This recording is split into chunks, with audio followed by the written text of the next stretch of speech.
Alright, welcome to session 24 of the Sunday group that we have going for Dragon of Icespire Peak.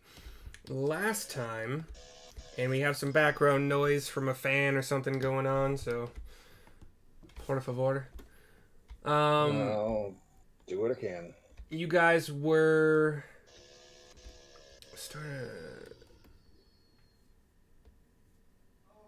Okay, so yeah, you went up to, you found the Banshee. I was trying to remember exactly, yes. You found the Banshee. She screamed at you to get out. And that was where the session before last session ended. And so we picked up there, screaming to get out. You should probably just mute yourself, man. Or use push to talk like I do. But yeah, so she's screaming for you guys to get out. You get a little bit of background information from her, or like you figure out she was the elf ambassador you heard about from the people you asked in town. She was locked up by the dwarves, and when she was trying to escape, she killed 2 of them, and then she was cut down by the rest of them. A vengeful spirit. You left her alone, went back to camp, played dice with Bugdob, and you let him... Oh gosh, I put let him live, but it's supposed to be win. That was weird. I won't tell Bugdob, but you guys let him win.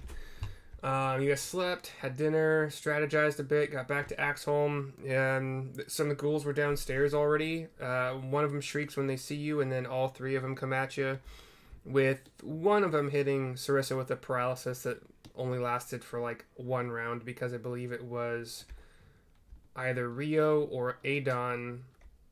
I think it was Rio that cured it. With a lesser resto or greater resto, lesser resto. You found the Banshee again. She screams at you again to get out. Some maneuvering happens, and then Neil just decides to say fuck it and go fairy fire on her. And the game is on. Some damage done both ways. Her horrifying visage only fears Neil. He still manages to hit her with an attack with disadvantage. Everyone is hitting strongly. She's taken a lot of damage. I even buffed her hit points as to no avail. Colossus Slayer and Divine Smites were doing massive work. She gets off her Banshee Wail, and everybody succeeds on the check. And so nobody died. Nobody goes to 0 right away, but you all took the psychic damage. And then she was cut down by Rio and Sarissa. She tried to get away. We are sitting at roughly 8 minutes left on Shield of Faith.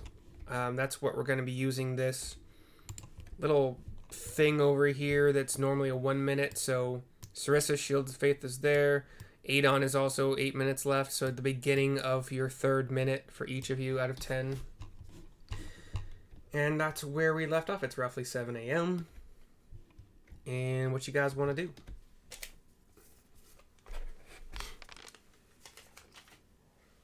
Anybody have a Speak with Dead scroll? Not I. Yeah, me neither. I don't know that spell. I don't think I have that. Man, because I was just wondering, I understood that the dwarves took this elf lady captive, but then did she kill all the dwarves? Then is she the reason that the dwarves are gone? I forget what she said. Did she kill all the dwarves, or did the dwarves run away? I believe they ran away. Maybe she killed some of them. Also, could I have the link to get into the virtual tabletop? There you go. Wait. Okay, thanks. Let's not read that. I'm copying it now. Thank you, Junior. It's the same link every time, so if you just want to save it as a bookmark on your computer. Unless your bookmarks got wiped out by this blue screen. Yeah, it all got wiped out. Oh, geez, okay.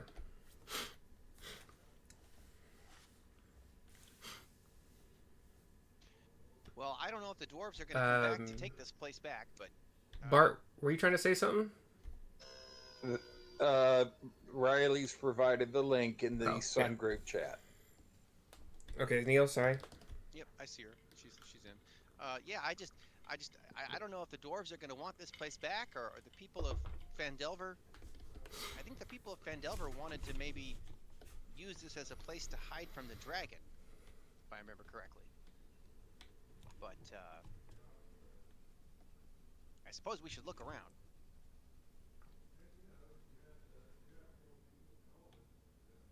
Most definitely.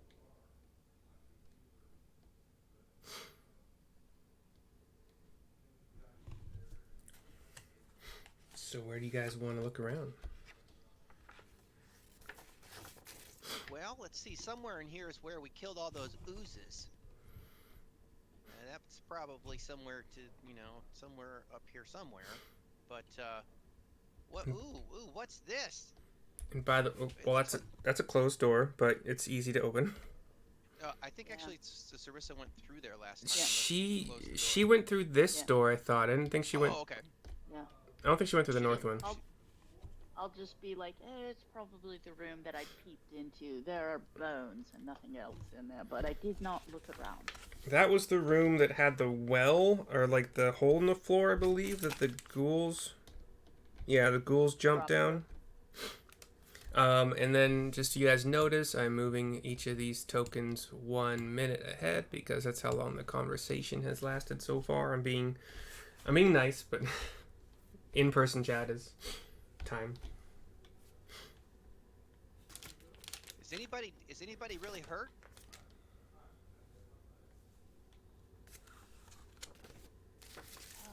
I'm okay. No. Yeah. My health is acceptable. Okay. Well, let's check out these other rooms. Is there a closed? Am I looking at a closed door in front of me to the south? Oh, I need to turn shadows on so I can see what you guys... Wait, why do I not... Oh, there it is. Yeah, let me cut. Is cutting on? Yes, good, alright. So yeah, this door there. Do you try the door? Yes, I try to open the door. Alright, it opens just fine. And on the inside, you see, this is... you see a bedroom that was set aside for honored guests, but its furnishings have decayed with age and are covered with dust and cobwebs. Yeah. This bed looks really nice. Neil jumps on the bed. It is glorious to behold. Sarissa, while Neil's jumping on the bed, Sarissa's, looking around the room. Investigation check.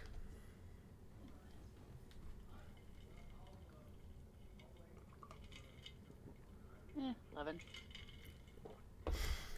You find nothing really of value anywhere, just dust and cobwebs. All right, Neil, let's go to the next room. Okay, what's on the table here? Is there some books or some papers? I believe that's just for flair on the map, the art. Okay, and are these bookshelves over here or anything? There's any? I think mostly just like it's a bedroom, more like you have a dresser, a bed, a little chair and footrest, and a desk. Maybe like a nightstand. It looks like too, and is it a fireplace. Yeah. Okay, fireplace. Yep. And looks like a chest. There's a chest over in the corner. I was using. If you want to investigate as well, you're welcome to. Is that what you're looking for? Yeah. Okay. I want to check this place out. Sure. 22. With a 22, you unfortunately find the same thing that she did. There's not anything of value in here. Okay. Yep. We'll say between those two investigation checks, we'll call it a minute. So. I'll All move right, that. Neil. Let's go look at the next room. Perhaps we'll find something shiny and pretty there. So the one to the left. Oh, up or up. Oh, by the way, up. Let me just open these because these are just kind of like windows, I think. So you can kind of see that it leads to that lower big foyer, that big floor with the star in it. So, I mean, I'll just open up that pretty much entirely.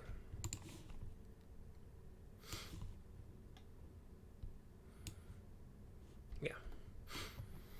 So the room to the left, or oh, sorry, at the end of the hall to the left, by the way, you would see a door. Kind of like on the bottom, right there. Right there is a door. Yeah, the bottom side. Yeah. So there's a door here, a door here. I don't think there is a... What's behind these doors? There was also a door over here, kind of like at the beginning of the hallway.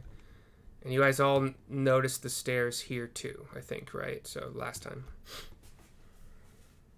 Okay, cool. So where are we going? Sorry.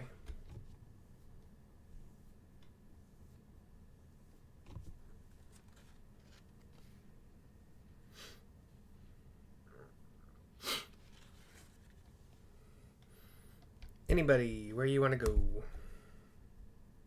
Earth is just following Neil wherever he wants to go. Yeah, I'll follow Neil's lead. Okay, let's. And Neil is following Sarissa, so you guys are all going in circles. It looks like this must be maybe another bed chamber over here. Let's go search this one. All right, you want to try the door? Yeah. Can I put my ear up to the door and see if I hear anything beyond? Sure. Give me perception. 7. 7?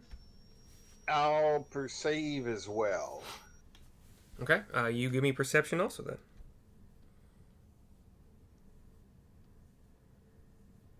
22.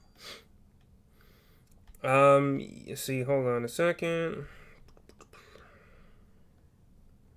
Oh my gosh, I have to go to the bathroom, but I can wait a minute here.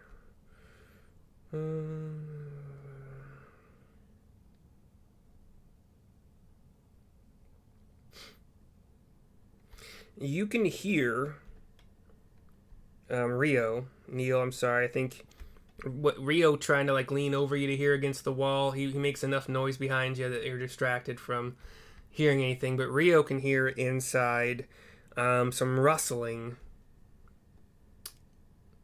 Let me see if I can give you a better description of the rustling, like what it might.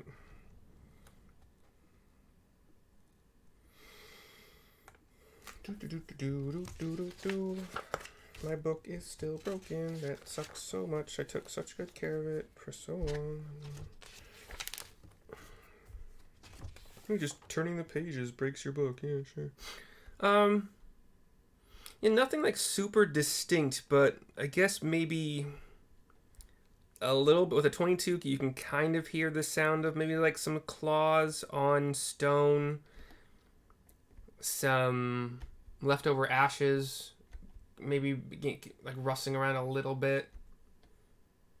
Maybe, yeah, that's about it. Like a 25, you might get like one more piece, but 22, that's what you get.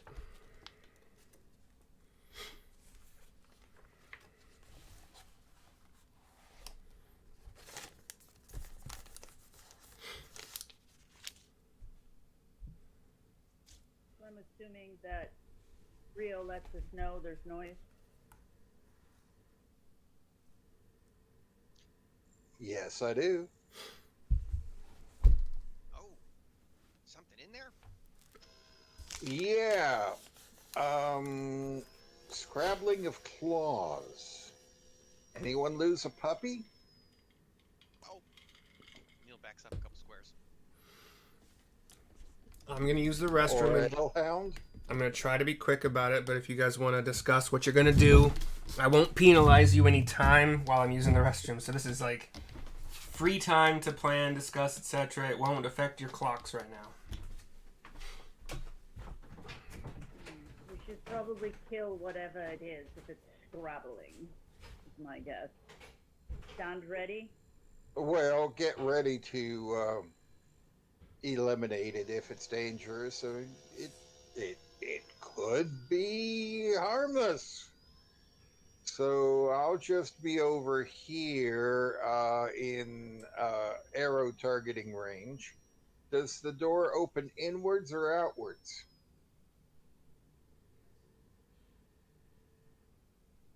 That's a good question to ask when the DM returns.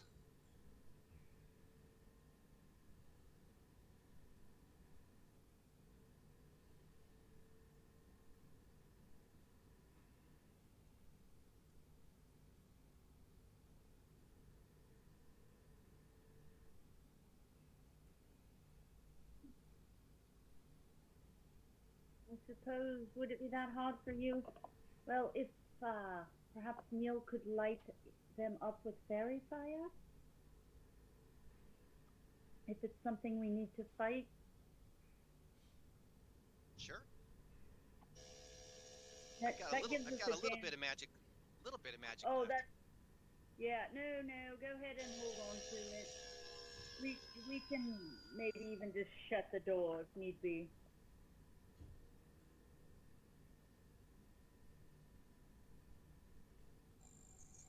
Yeah, let's find out. My idea is that if the door opens inwards, we can close it by just pulling on a rope.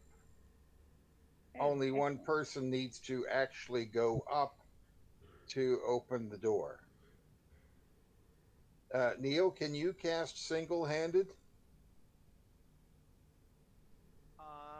Well, it depends on the spell. I imagine. Fairy fire specifically. I have thaumaturgy, Yes, so I can open the door from standing further away. Nobody needs to go up to the actual door. And we can close the door by just pulling on a rope if the door opens inwards. Yes, or I can also instantly slam it shut. Either way, 6 of this, half dozen of the other.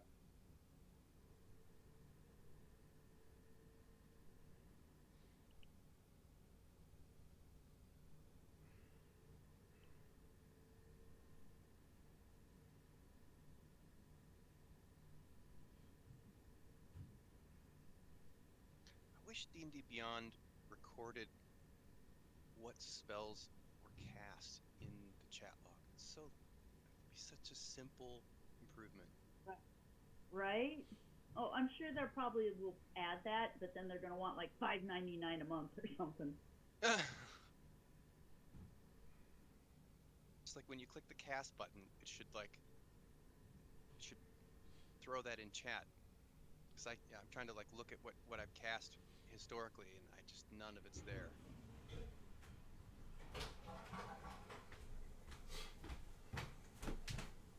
And I did not keep good notes last time either. I know you cast Fairy Fire. You handed out some bardic info. Yeah. Because it looks like I've only used one spell slot.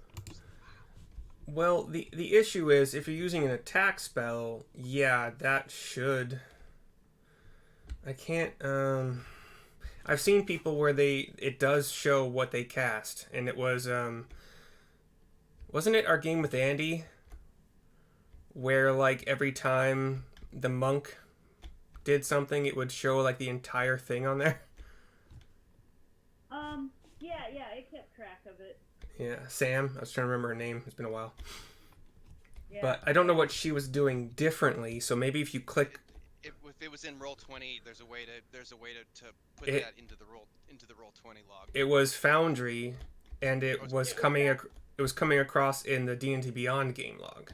Yeah, it'll do that, but just natively, D&D Beyond like just won't do that. It's so lame. Yeah, I think it was Foundry that was using it to do that.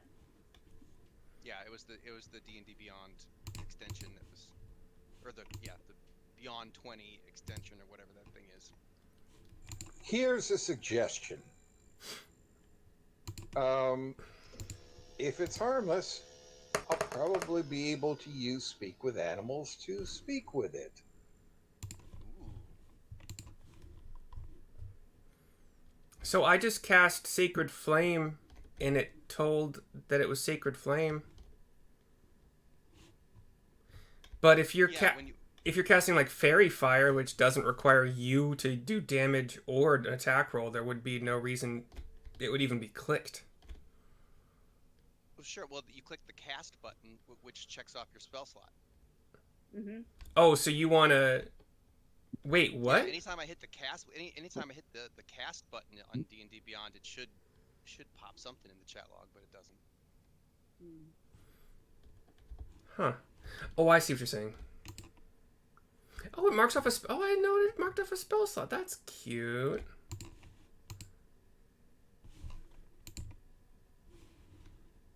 Spellcast. Well, yeah, I'm ready with the Fairy Fire if you want to open the door.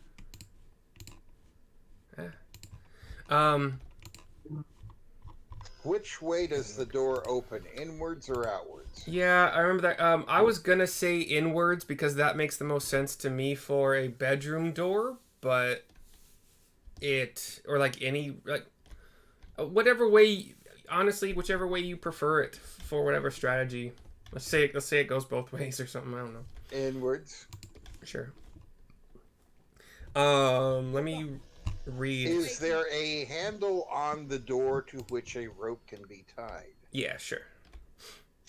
Then I'll tie a rope to that handle, and that way any of us can pull on the rope to close it. And my intent is then to open it just a wee bit after casting Speak with Animals. Okay. And then if they're harmless animals or potentially dangerous but not necessarily dangerous animals, I'll be able to talk with them. And if they're beasts or or otherwise, then we know it's time to get heavy. All right. So position yourselves and Adon where you believe you would be for this door opening.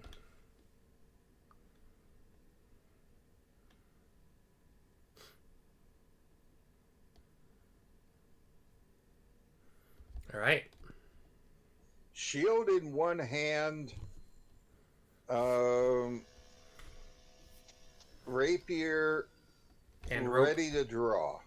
I mean, you could hold the rapier and the rope in one hand if you want to. Okay, that I shall do. I mean, yeah, whatever. Drawing it would be a free action anyway, but whatever. All right. The door is opened. And once I've cast Speak with Animals. Speak with the animals. Once again, I do not have the tokens because I'm an idiot still. But in the let me fog it. Here you go. In the fireplace, you see these kind of bird-like, leathery wings, almost like pterodactyl-ish. Pink in color. The wings aren't necessarily fully like intact. You got little patches missing here and there. The snout kind of an anteater. You got 4 sets of limbs with claws, and the wings are not attached to any of those limbs. Kind of a furry head and white eyes. Kind of like a beard and hair, and yeah, that's the furriness I was speaking of. And there are Let's use a token that isn't going to give away future encounters. I mean, dang it. Okay, I wish I had done more preparation for this. Let's use a rat, and while I'm making a new token, these will suffice. Let's see.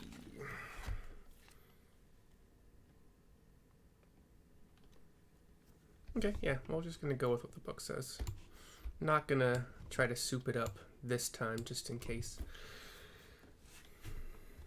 And we won't roll initiative yet because I have a feeling that when they all turn and start to like screech at Rio,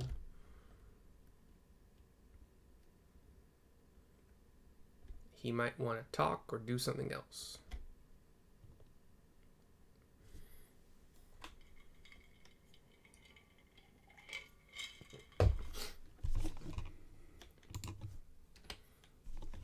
Or not.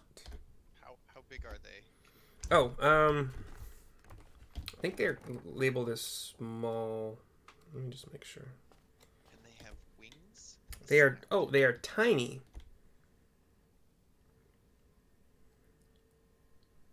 Yeah, pink wings, kind of more like glider looking wings, but they do have some long extensions. I'll find a token. Oh, the token probably won't. The token will probably show everything. So yeah, while I'm looking for the token, Rio, did anybody want to do anything initially here? Well, I cast Speak with Animals. Yep. B, tied the rope to the door and tossed the rope down the corridor so anyone could grab the rope. Yep, that was... C, open the door just a bit and say, "Good morning. How are you?"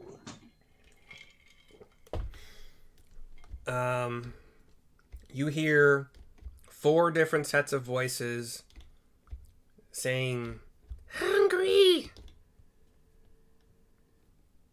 in a cacophony. And I say, "Just a minute. I'll get you some breakfast. I'll be right back." And close the door. What were those things? Reach into the pack. First, and get some rations. First, give me an animal handling check. Yeah, just a flat animal handling check. 15. Okay. You hear just some kind of scuffling around. Nothing else really. Like, you can hear, so you can like hear beyond the door and be like, "Hey, be right back." I'm still trying to find that token. Yeah. Oh God, no, they don't. Wait, what's the intelligence needed for a creature to be able to speak with you or understand you? Like 3, right?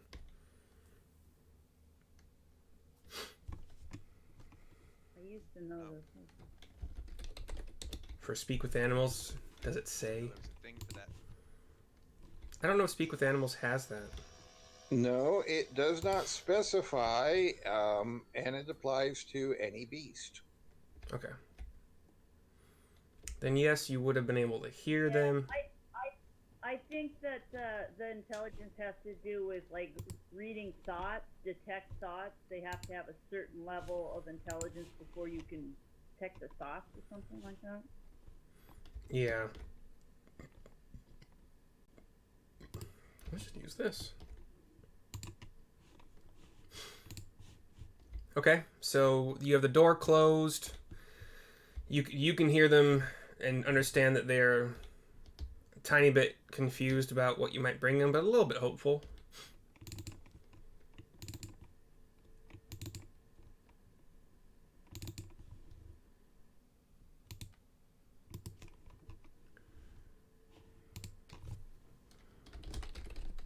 get some information out of him, that'd be cool. Otherwise, we can maybe feed him to Bugdog.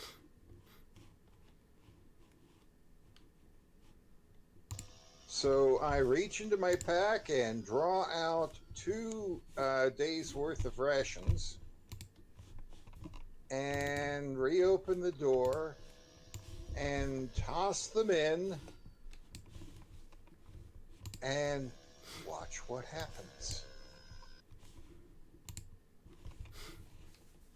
All right, there we go. They sniff the food. They where's there? Let me replace. Oh shoot. Well, that's fine. It's just a black space. They sniff the food. They let me make them small here too. Sorry, because they're tiny. You might need to zoom in to see them. But they're all up in this fireplace.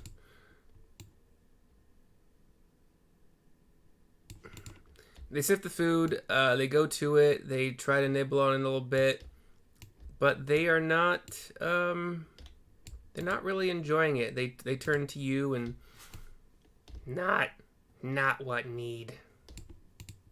Eh, sure.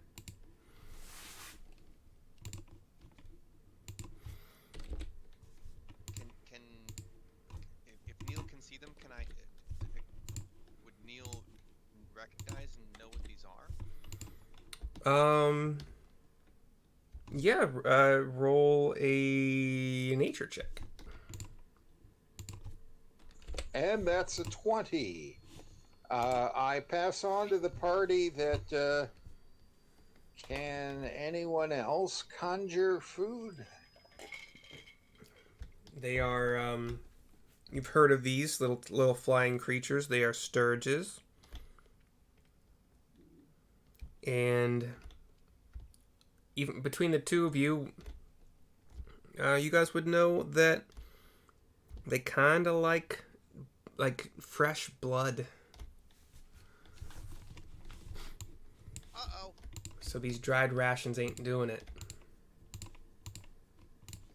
Okay, I'll use my last first level spell of the day and conjure up 10 good berries and toss them in and say to the beasts, say to the Stirges, try these.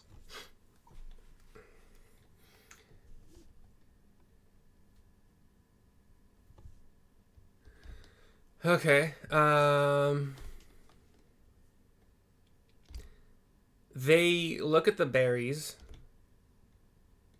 You can see them sniffing at them.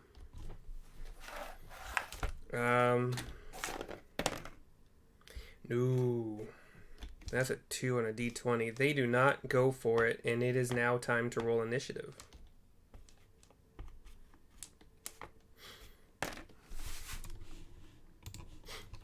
Just shut the door, Rio. 10. Well, if we're gonna explore this room, we might as well just kill him so we can explore the room. Neil, 23 it looks like. Again, huh? That's what you had last time. Sarissa, you have 1 less than last time. 7. 8 on? Oh yeah. 11, 15, 19. 18, 20, 11, 15,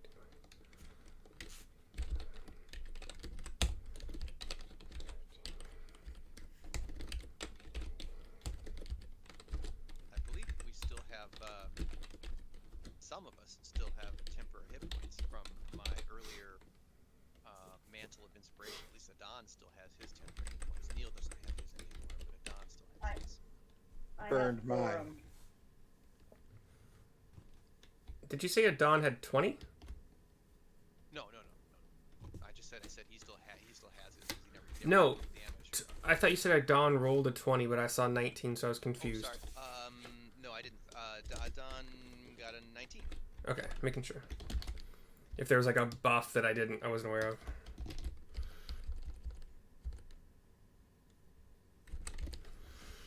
All right. That puts Neil up first. And the next player character to go will be Adon, but not right away. Okay, Neil casts Fairy Fire. They need to make a dex save. All right. I'm assuming it's large enough to hit all of them. Yeah. And what's your DC? It is 15. Okay, so number 1 fails. No, I'm sorry. It's 16. It's 16 because of the feast we had. Charisma? Okay. Number 1 fails. Number 2 fails with the exact same number. Number 3 fails with one less number. And number 4 fails as well. They're all fairy fire. They're all lit up. All right, then Neil will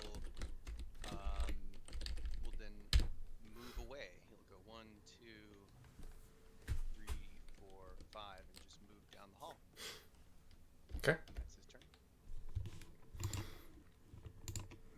And since they're all fairy fired, I mean, I'm just going to leave it up to you guys to remember they have advantage and etc.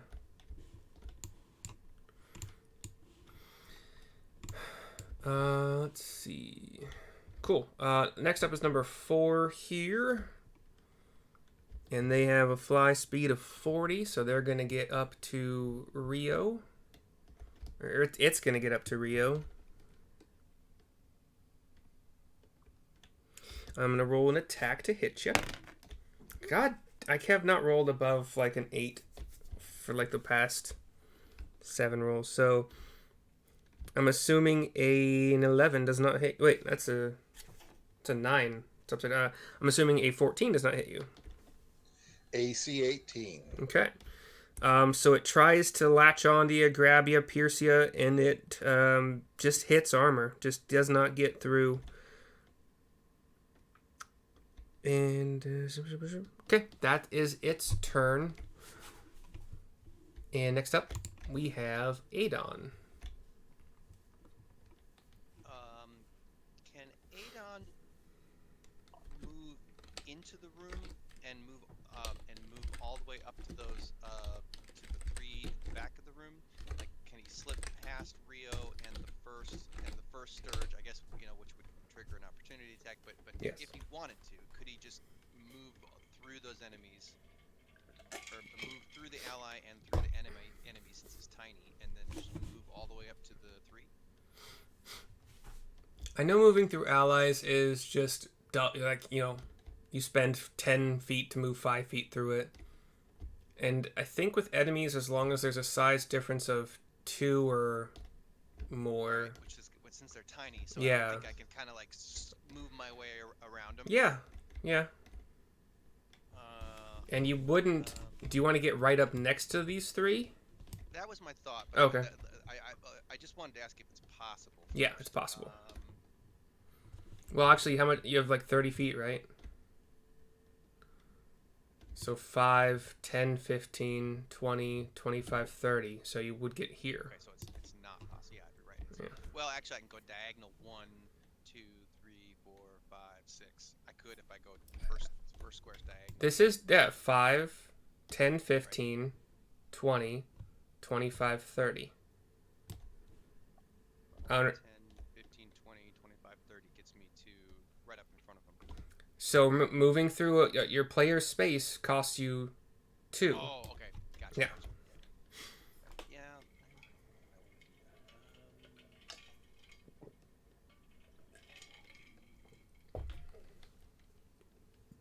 You know what? I won't do that. He is going to move 1 square over so he can see in the room. Okay. And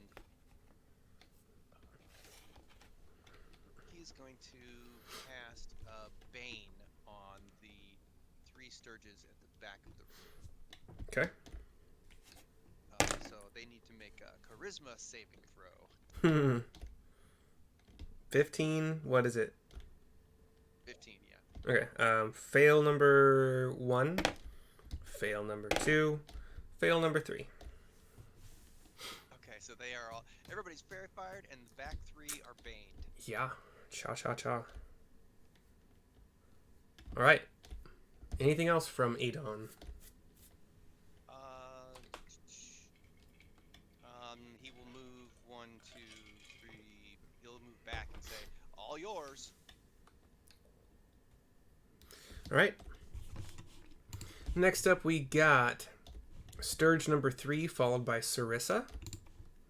So Stirge 3, once again, only really having Rio as a target will go and try to attach to him. And 17 plus 5, does 22 hit? Then the Bane. Oh, yeah, minus 4, d4. Yeah, minus D4. I rolled a 1, so 21. I think you said AC 18 with the shield. It was AC. She has AC 20 with the shield. I thought Rio has AC 18 with the shield, is what he said. Correct. Okay, so that one does hit you.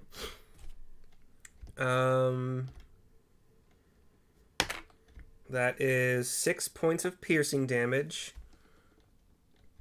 And it attaches to you. You can kind of you feel the sucker, like the proboscis or whatever it's called. Proboscis, I believe. Sinks into your shoulder through some kind of little hole in the chainmail or whatever. It found a way in. And that is it for now.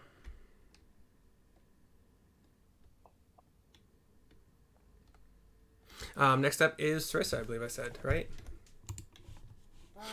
Sarissa will use thaumaturgy to slam the door shut, and then swipe, and poke at the one that is attached to Rio. They're both attached to him? No, number 4 here didn't manage to get attached. Number 3 is. Okay, so so the one that's attached, it takes an action for him to detach, right? Like that's his action? You don't know. But in general, or just in general, is that how it works? Like they have the same rules as we do? You don't know. Okay, well, I'll swipe at the one on this one. The one attached or the one not? The one not attached. All right. Is that the one with fairy fire? They all have fairy fire. Oh yeah. That's right. It's 3, 2, and 1 that have Bane.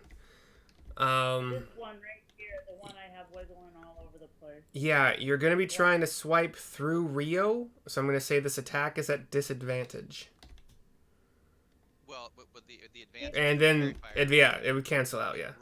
Cancels out, so just normal. Even with the javelin, like if I go up over Rio, because I'm very tall, where I could just go pink. Rio is also pretty tall. And I would assume mostly facing these two, although, combat is fluid. But yeah. So straight roll. Let me see. I guess if it doesn't matter, I'm just going to use my long sword then. 15, 22. Oh, yeah. Yep. Alright, so 12 points damage. Were you stabbing or slashing with that one? Or poking? Stabbing. Your sword somehow manages to find the exact right time to go straight up the proboscis into its skull. And now you have a dead Stirge at the end of your sword. Nice. Okay, well, I'm gonna then go for the one that's with my other attack that's attached to Rio. Okay, straight roll again. Alright. 19 plus 7, 26. Yes, yeah. Okay, and 2 plus 8. 8 points damage. Okay, and that's with all your damage modifiers, right? Strength Yeah. plus fencing, and there's nothing else that's added. Oh, that's right, because I get one more because of strength, so technically it would be 9. Oh, because you chose strength for your food? Yeah. Okay. So the other one would have been 13 points of damage, and this one would be 9 points. This one is Rio manages to like help you out a little bit with this slash of your sword, and it just cleaves the Stirge that was attached to him in two, and still got that proboscis kind of hanging out of him, but Okay. And Rio took some damage, right? 6, I believe. Okay, so he's not dying, so... Alright then, Sarissa will say and be like, 2 down, 2 tick down. I wonder if they will eat each other's blood, though. Can we throw these 2 into the room? And then I'll just move back around the corner, but I'll say that, like, can we just throw these 2 into the room? Let them eat each other. Let them eat cake. All right. Next up is number 2.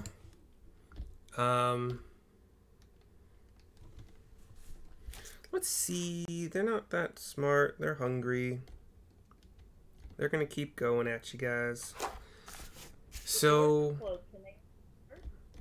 sorry, what was that? Can they open doors? Oh yeah, the door's closed. I forgot you did that first. Wait, so we probably have to take all of that back because thaumaturgy is an action.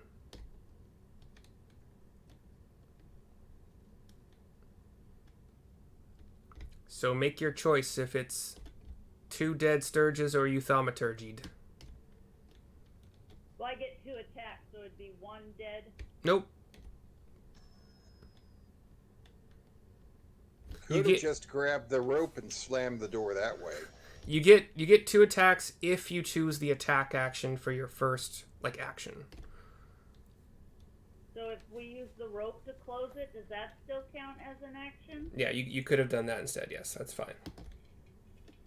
So can I slam the door using the rope and then Yep. stab them? Yep. All right. Sweet. So these guys, you hear thump, thump, because they go one after the other, and some scrabbling at the wood. Wood, stone, maybe like a combination of some wood and stone for the door. You hear their claws are scrabbling at it, and they're screeching. And you can still hear what they're saying, Rio, unless... Speak with animals concentration. It is not. Okay. Then you can hear them... Well, they don't know their brothers are killed, or brothers, sisters, whatever. So they're just yelling for blood to feed. I don't want to do the high-pitched shit again. So that's their turn. And last up is Rio.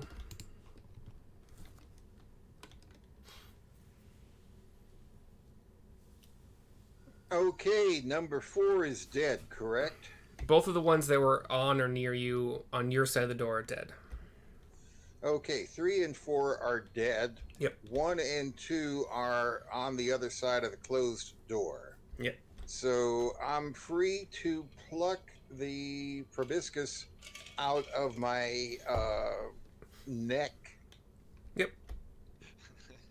Gross. and apply a bandage. Okay.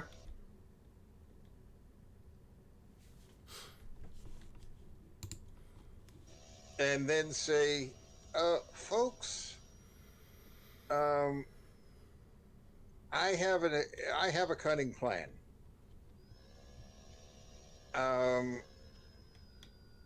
Open the door real quick, cast summon beast into that room and then let my beast deal with them.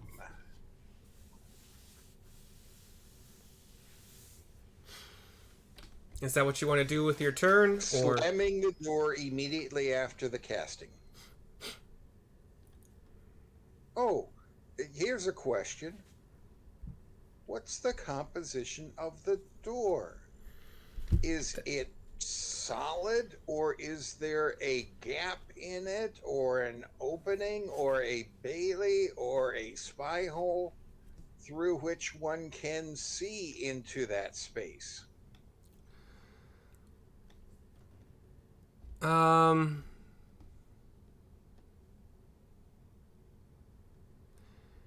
think I see what you're getting at. Because if I can see into that space, I can cast Summon Beast into that room without opening the door. So Shadows, if he's still here, I believe he is, might want to make sure that I'm saying the right thing here, but if there's a glass... So this is a good... I might have to roll for it, but if there's a glass window... And if there was like an opening, like for just seeing through, and there was no like window or anything like there, I think the tiny Stirges could probably get through it. They might have to squeeze. It might cost them a part of their turn. I don't know, but I'm kind of picturing all of these doors without any windows because they're bedrooms, and that would be weird unless they had like a little slit to cover the window. Like I'm picturing no. But if there was glass in that opening, you couldn't technically cast through it because your spell wouldn't have a direct path because it can't pierce a window. And Shadows or somebody can... Yeah. It's a weird thing about casting. Even though you can see it, technically the spell has to pierce through whatever solid thing, and it can't. It's full cover, technically. But let's just say for the ease of everything else, there is no window because these are like bedroom doors. Okay, so yeah. I would say open the door just a smidge, let me cast, slam the door again. Sure. It'd be horrible if a Stirge got caught in the door as I slammed it. Also true. My. You... Give me an intelligence check, by the way. Just super quick for the heck of it.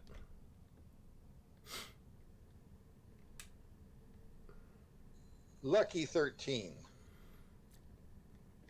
That's high enough to recognize that these guys have been cut down in one strike each. So, I mean, you don't know technically what happens if they get to suck your blood, I guess, but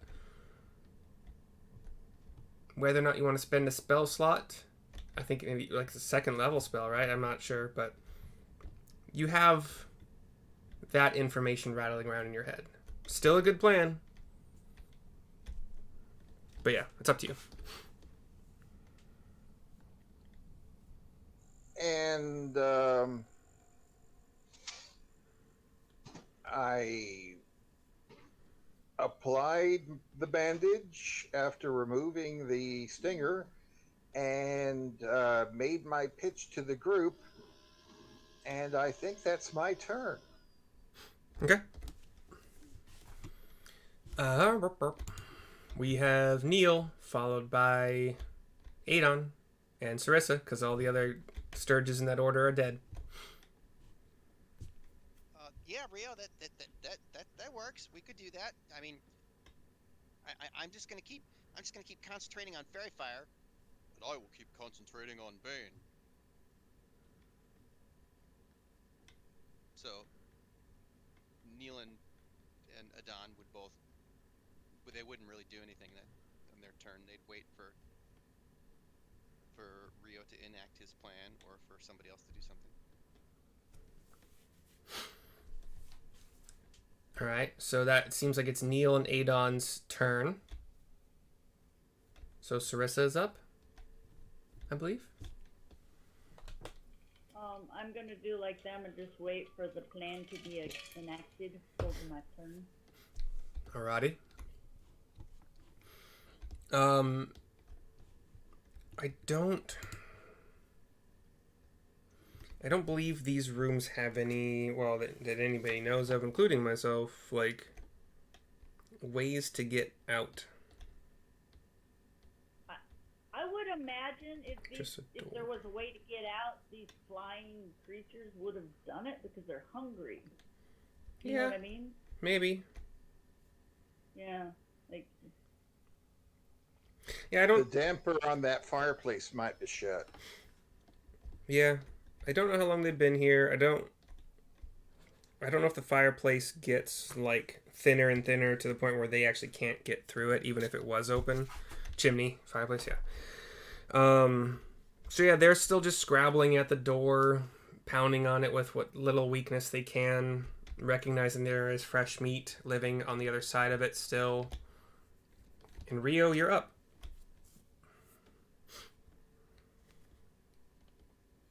So A, open door just a smidge.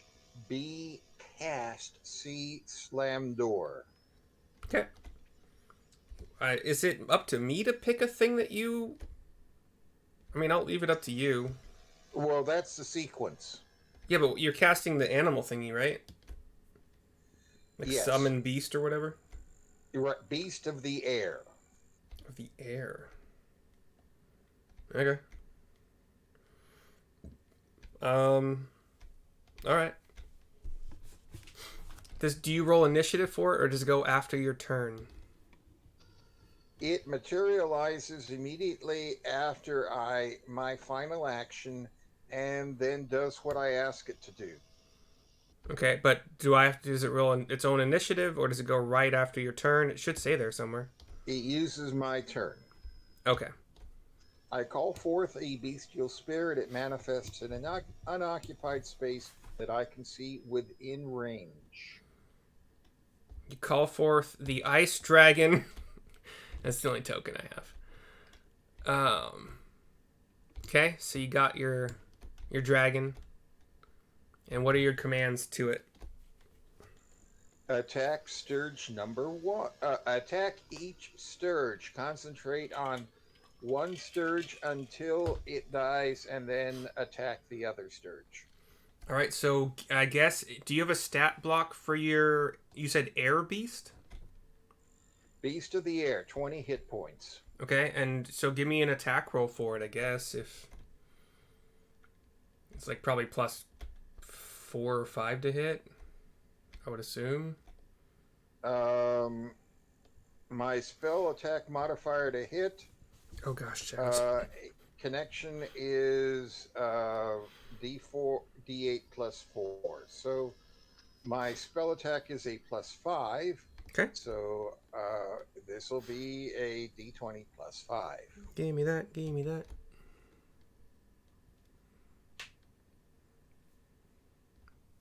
So 15 plus 5 makes 20. Your beast does indeed hit. You've already closed the door, right? Yes. Okay. Okay, give me a... You don't know, but you can probably hear... What do you think this beast looks like?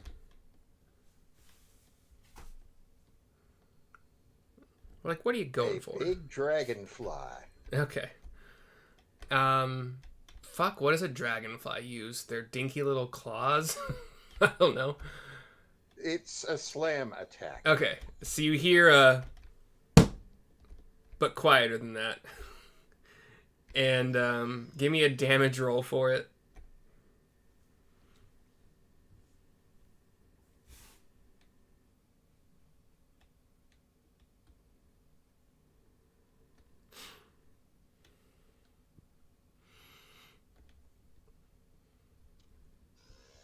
And 6 plus 4 equals 10. All right. That is your turn. In fact, I'm going to do a fun thing here.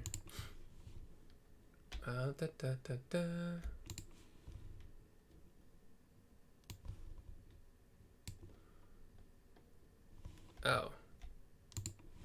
Oh, I can't uncut? Okay, that's annoying. Anyway, you guys can't see what's going on. That's fine. Neil, you're up. I'll just ready in action. Okay. 4 is dead. Adon is up. He'll just ready in action. Okay. And make sure you guys are moving your turn, fairy fire, and which move is it? I think we're around 1. Yeah, I think we're good. Sarissa is up. Same as Neil and Adon. Okay. And that leaves... What's the beast's... Oh, never mind. Doesn't matter. You hear... Okay. You hear the... A kind of like... an air swipe to hear... And you hear like what sounds like the little giggle of a dragonfly. Picture whatever that is in your mind. And, yeah. And give me an attack roll one more time, Rio, for your pet.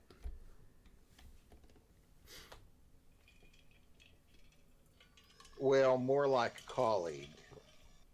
Sure.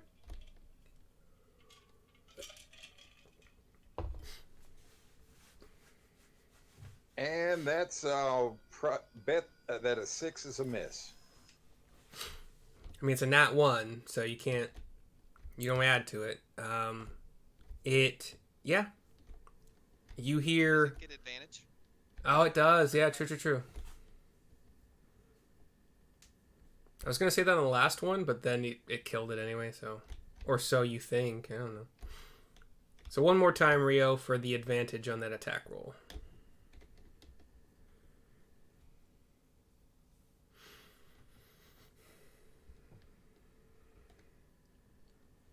Okay. 8 plus 5 makes 13. You hear another... And then you hear a giggle from a Stirge. It's like they're dancing in there. And next up... Oh, and this is this 10 minutes on your beast? 1 minute?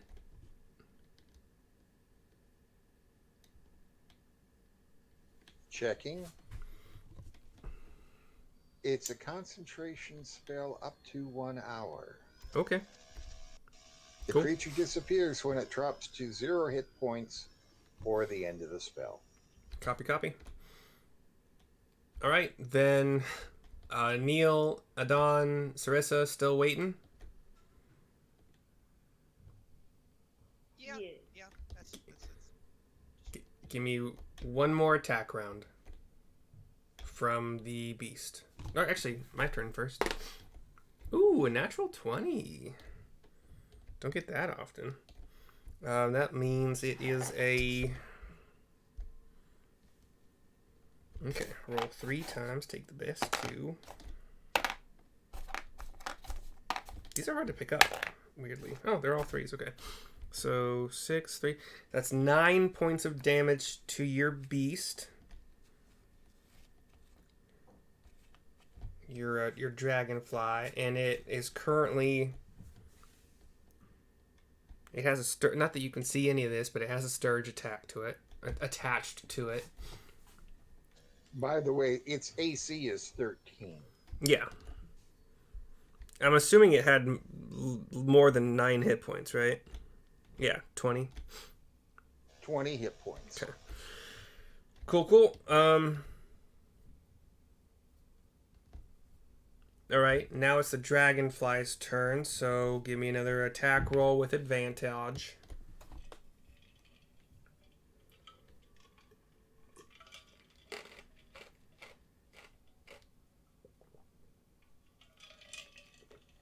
We have a 17 plus 5 or 22. Yes, you rolled a 33, it's crazy. No, I I know. rolled 2 deep. Yeah. Alright, that hits. Give me the damage expression, por favor.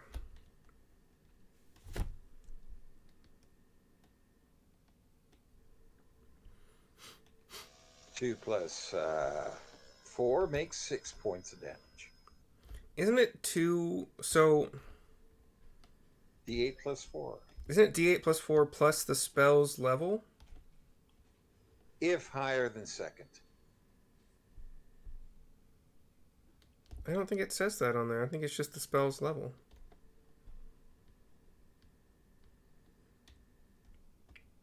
These guys are supposed to have 2 hit points. I gave them D8 plus 4 plus the spell's piercing damage. the spell's level piercing damage. Okay, I bow to your wisdom.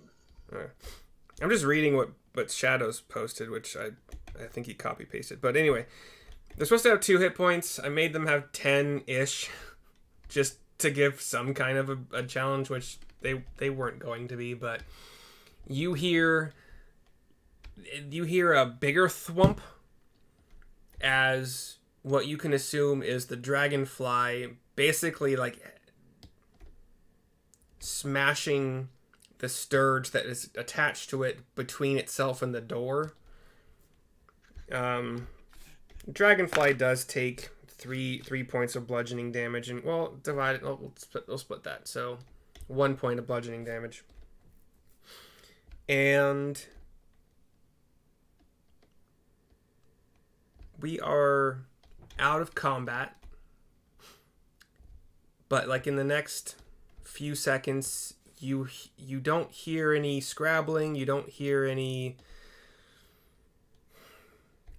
sounds of combat. You do hear like a little on the door.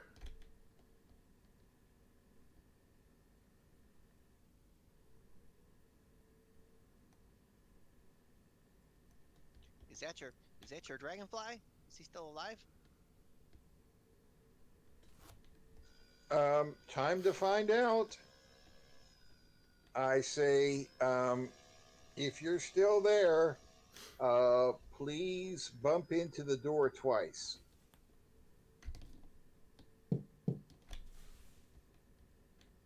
Do we hear a thump thump? Does this not come across? That was Damn. kind of faint. Okay, how about this? That was a little bit less faint. Okay, so you hear knock knock. You heard knock knock before, and then after you asked him to do it, you heard knock knock again. So I open the door,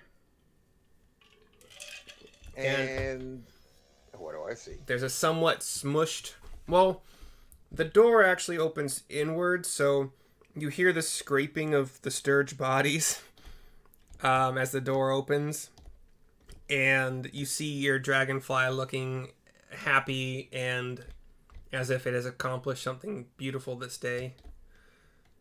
And He's so cute.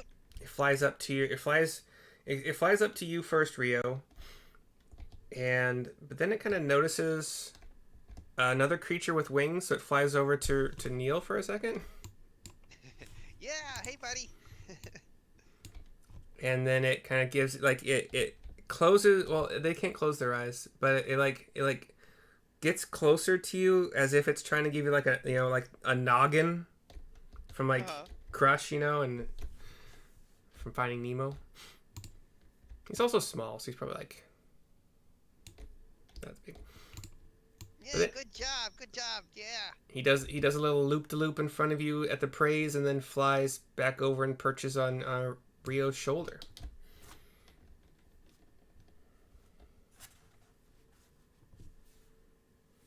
That was really cool, Rio.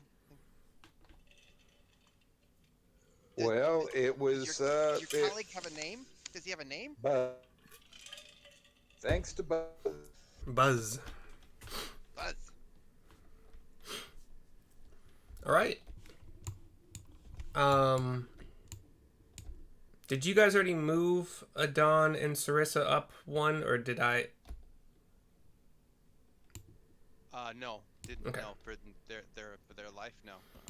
For the shield and his life, no, I did not. Well, that was a quick. Yeah, we'll say you got another 30 seconds until it moves to the beginning of the 6th minute. Oh right. They must have gotten in this room from somewhere, There must be a way in. Neil will fly in the room and look around. Okay. Looking specifically for what? Well, let's see. It looks like is this a bookshelf over here? Oh, okay, Always looking so for books. a stone-framed bed with a moldy mattress stands in the middle of this room, covered in dust and cobwebs. Set into the south wall is a soot-stained fireplace. Stirges were nesting in that rubble-choked chimney. There was one per party member, including sidekicks. They attack anybody who pokes around the fireplace. So I got that wrong, but whatever. You guys spoke to him, whatever. And that's all you got. So sorry, what are you looking for? Well, is this a bookshelf over here? Any books? It's similarly adorned, like furnished than the last room. You have shelves, maybe you have dressers, a bed, a table, chairs. Okay. Nothing fancy. There's got to be something in here. Maybe we'll search for treasure or search for secret door or something. Okay, give me an investigation check, por favor. 11. Sorry, either investigation or perception. Whatever. I'm better at investigation, but I still got 11. Okay. You search around. You know, maybe some like paper on the table, like, kind of similar to the last room. Nothing super duper special. Carissa will come in and help Neil looking through stuff just to be sick. What's this? Is this like a mirror on the wall here, or? Would you like to give him the help action, or would you like to roll, Sarissa? I'll just give him the help instead. That is let's say that's a mirror. Sure, it's not in the book, but I see it there, so why not? Okay. I hope there's no magnets around here. You do get to roll one more time because she's giving you the help action on this search. Okay. While he does that, I'll pick up the good berries off the floor Okay. and swallow them to gain 10 hit points back. Would you also like to pick up your rations? That too. Okay. So you have 10 good berries and 2 rations, I believe? 2. Yeah. Carissa will say, well, before you eat those balls, if you want, I can really to save those for later. Oh, they only last a day, but sure, lay it on me. All right. So, I'll touch you and give you like 6 back, 8, 9. Well, do you need 9? I'm down 19, so 9 plus Okay. the 10 good berries will get me back to optimal.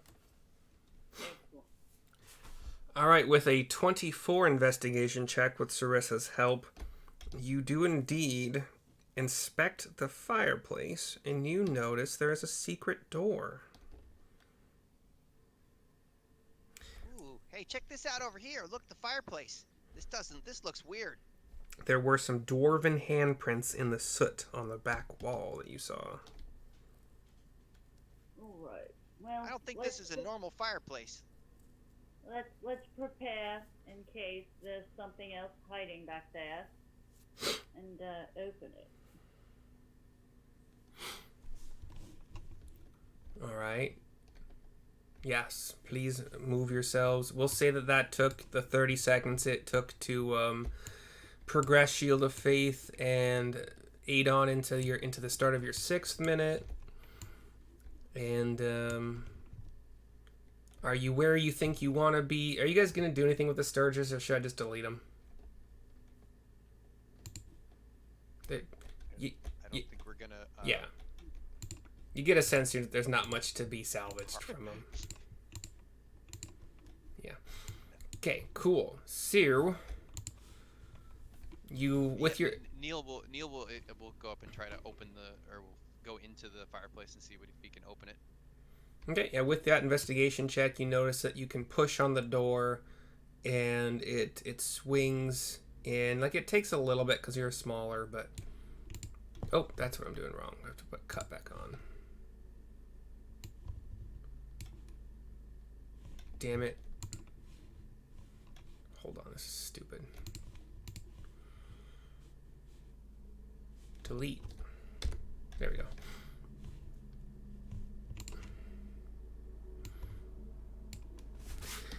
Inside here, against the southern wall of this otherwise empty room, there is a pretty hefty, maybe like the size of Neil, iron chest with clawed feet. Shoot. Oh, ah. Let's see if there's anything else here. You don't... There's a lock built into it. It seems to have this kind of like circular indentation. No, there's no keyhole. Looking at it closely, you see that there's a tiny symbol of a hand axe clutched in a gauntlet.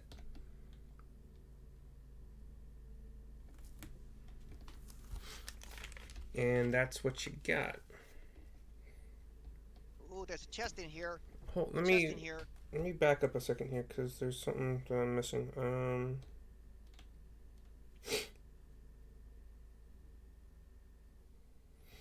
I don't know what the fuck this word... What's Castellan mean? The ghoulish Castellan? Castellan? I don't know what that means. As a noun. Yeah, right? It's like a name. Seems like a name of something. A castellan is a castle manager. Okay. Cool.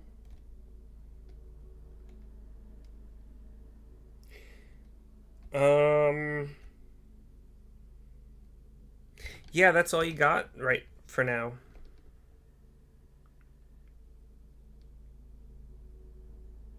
So does it look like it's locked? If you try to open it, you do indeed see that it is locked.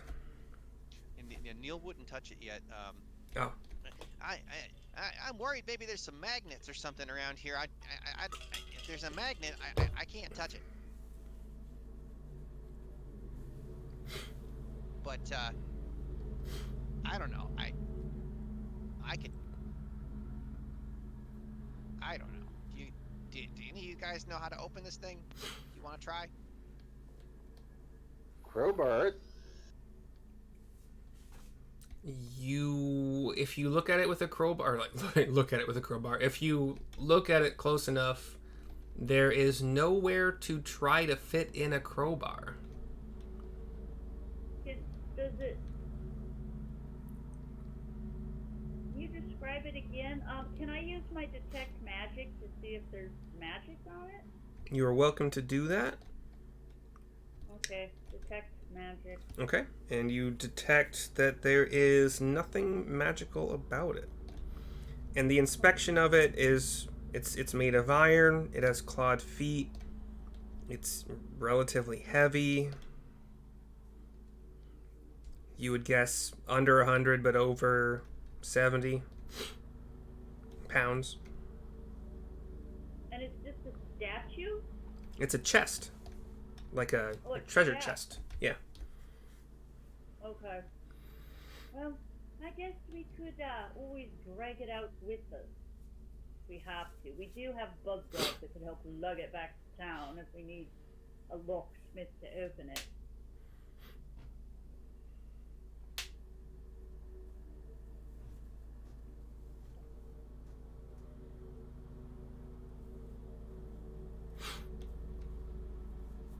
Sure, whatever you think.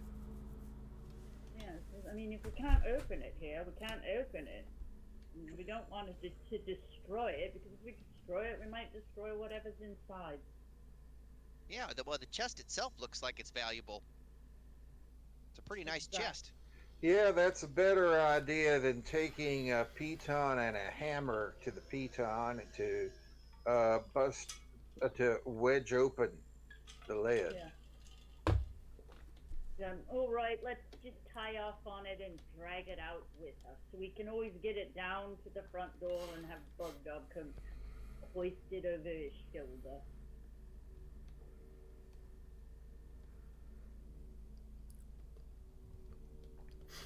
All right. So, yeah, I actually have an icon that will work for this.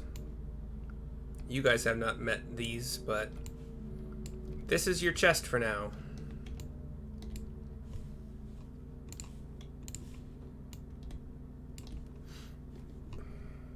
Oh, is that one of those, what are they called again? A chest? You know the chest that you know they mimic? Yeah. And then they eat you? It's a mimic, yeah. I can't remember. Yeah, mimic, yeah. So, whoever is dragging the chest, your movement speed is going to be cut in half. If you want to carry it, and it's part of your carrying capacity, like you don't, it's 80 pounds, so. Alright. I vote we get it out into the hallway, out of our way. Finish searching while I still have my shield of faith up as best we can. And then once I lose my shield of faith and Dawn has to sign out for the day, perhaps we drag the chest out of here, get a good night's rest, have Bug Dog help us lug this thing back up out of the way and come back tomorrow and start over exploring. Well, we could drag the chest out. It's the last thing we do, but then we can just keep exploring right now. Yeah, that's what I meant. Yeah, we have our hands free, keep exploring, and we'll drag the chest out when we're ready to leave. Yeah, we could drag it out of the room and just set it in the hallway and then go about our business. So we don't forget it. Yeah. Right. I'm not going to forget this. This looks important. Yeah. Well, I can tell you there's new magic attached to it.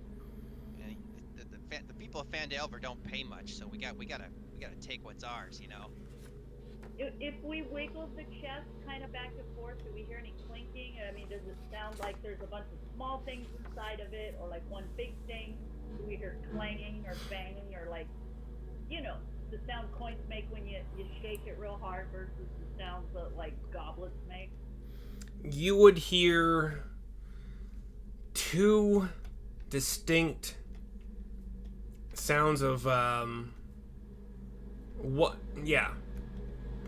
I mean, it'd be I already said two, so it's hard to take that back. But it'd be really hard to distinguish like the rolling around or moving around against all the walls of the chest. But you can hear two distinct items in there. So it sounds like a clunk, clunk, clunk versus a chink, chink, chink, like a bunch of gems or coins or something. It sounds like they're bigger items, probably. Yeah. Okay.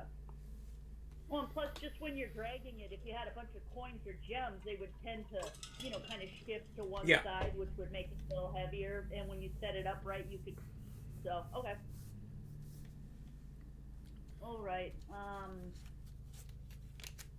Larissa pulls out a little sheet of paper too, and she's kind of sketching as she goes.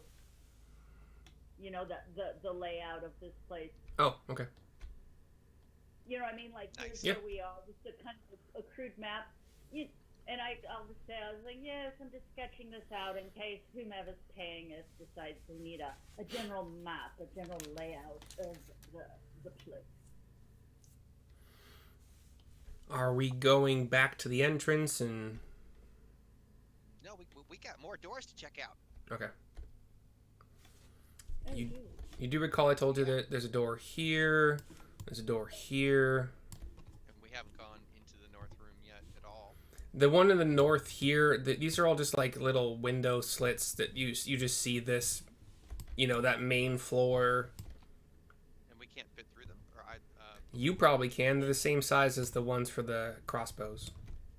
Is this the door down here to the far east? Yep. Yeah, Okay. Well, that's probably how we get in. Yeah, let's open this door directly to our west, and then we can work our way back down the hallway. So we're doing the door next to Neil. Yes, to us. Alrighty. And everybody, first, can we listen? Do we hear anything at the door? Perception check from anybody who is doing so. Neil tries to listen to the door and puts his ears up against it. 16. Yeah, first is at the not my strength. Y'all, 12 is a miserably low roll for me, but there it is. y'all hear nada. All right, let's prepare in case something decides to jump out at us. And is the door unlocked? Are you gonna try it?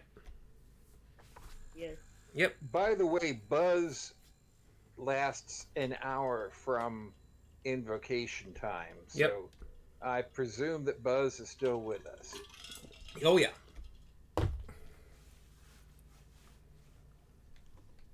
So Sarissa will try the door, and I'll also have thaumaturgy like ready. That if I see anything coming at me, I see any sudden movements, anything that's gonna clue me in that there is something moving in that room, I'm just gonna have my thaumaturgy ready to just slam the door shut. Okay. You So, open the door and you see rusty chainmail curtains concealing but not entirely a pair of privies.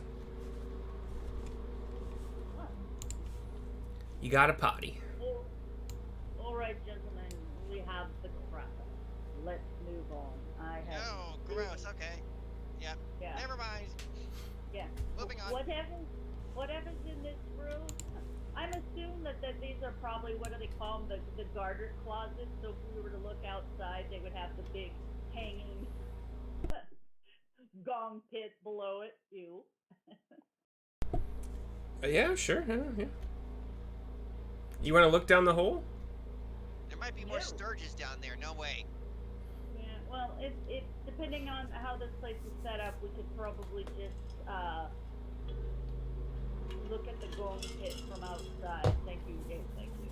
Okay. Might be treasure in there. Just kidding. Or am I? Alright. The door to the right now, I'm assuming? Yeah. I figure enough time has gone by that we are now in the 7th minute, being generous, of Shield of Faith and Adon. That door, you want to listen, open? Can we listen? Like, Pers- let's listen for a moment. Yeah. Perception for anybody who's doing it.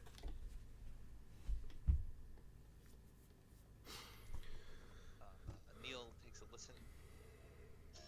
Another miserably low roll. How about you, Adon?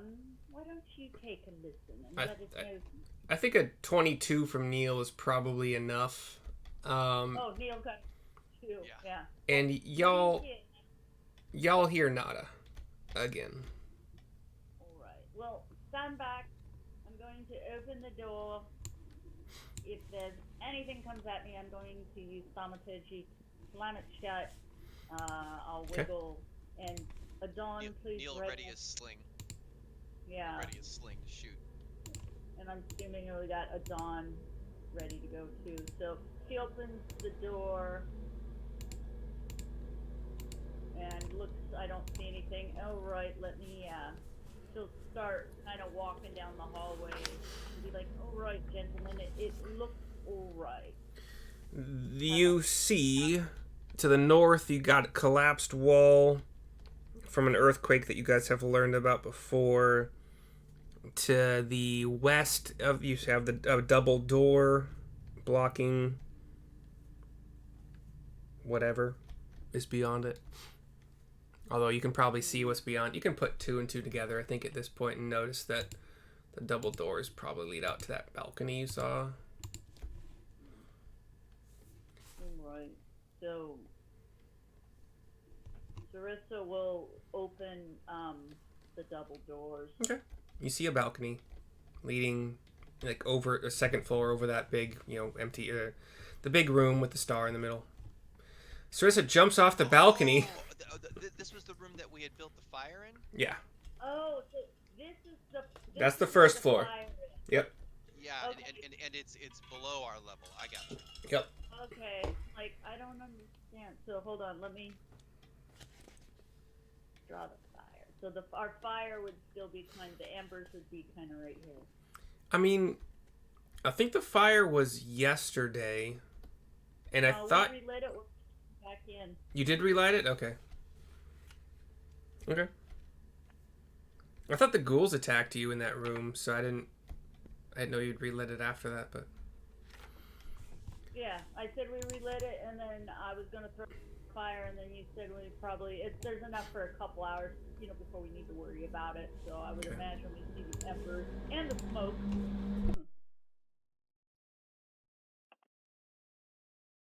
Right. So do we find anything if we look around the room, the hallway room here?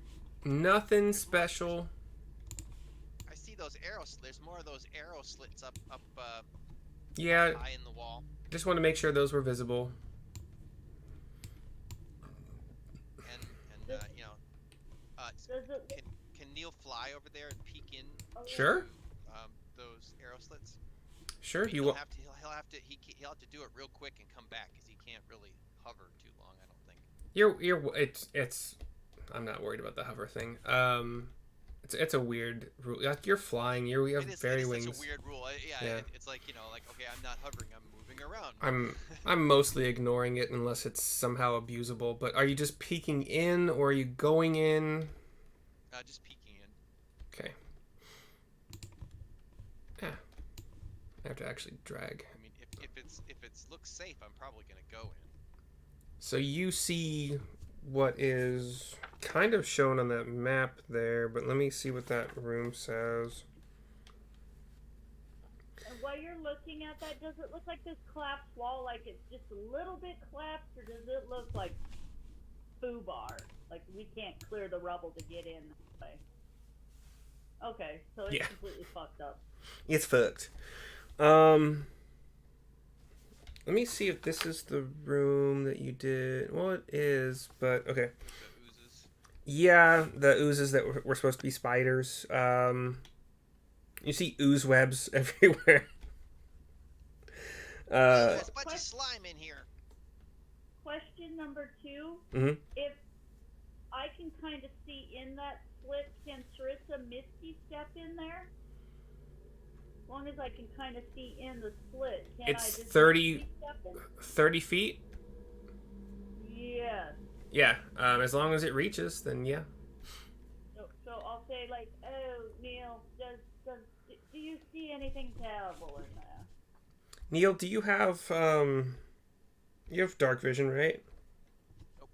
Nope. No? I believe this is mostly dark, except for whatever light, because it is daytime still. You guys came out really early in the morning, so you might have some really dim light around, but not a whole lot of it. And what you would see, you can't see it on. Well, let me do that for you, because I think you would see. You'd kind of see these ones to the north, because that's where the light's kind of coming through. So you might see. I mean, it's just ground. It's just a stone floor. There's not a whole lot of light that gets through to light up much of that area. Otherwise, it's very dark in here. Well, we're gonna need some light in here if we want to explore. But I don't know how. Let me see if there's something to read that you might see in here. What about you? Didn't Neil have that lantern? Remember that was good for a couple hours that has the cone of light, or was that Rio that had the light? Yeah, I had the lantern. Yeah, I've got a lantern. Oh, it actually. Sorry, hold on. I mean, the book says that it fills this much, so let me give you what the book says it fills.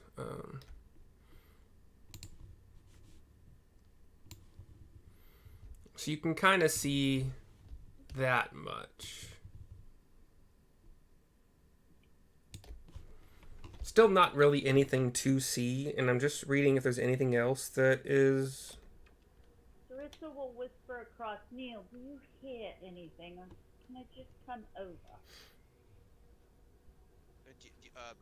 Can you see in the dark? Yes, I do all right.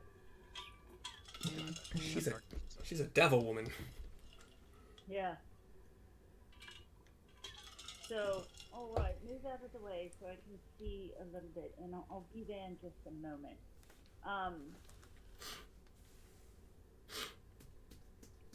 So,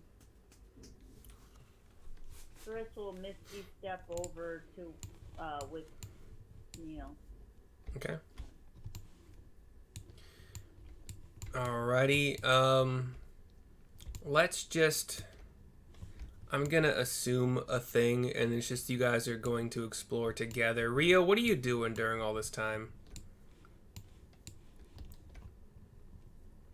And or your dragonfly and Adon. Don's on the balcony because he can't really do much else. We should look for a way to get our compatriots into this space with us. And are you moving the treasure to like this corner, just to have it, or do you want to try to throw it down from the balcony, or? Why don't we have Adon and Rio working on rigging it up and just lowering it down so it's down in the, Adon, Rio, perhaps you could lower the trunk down to the ground level so it's already there and you're ready to leave. Until we can figure out a way to get you into this space.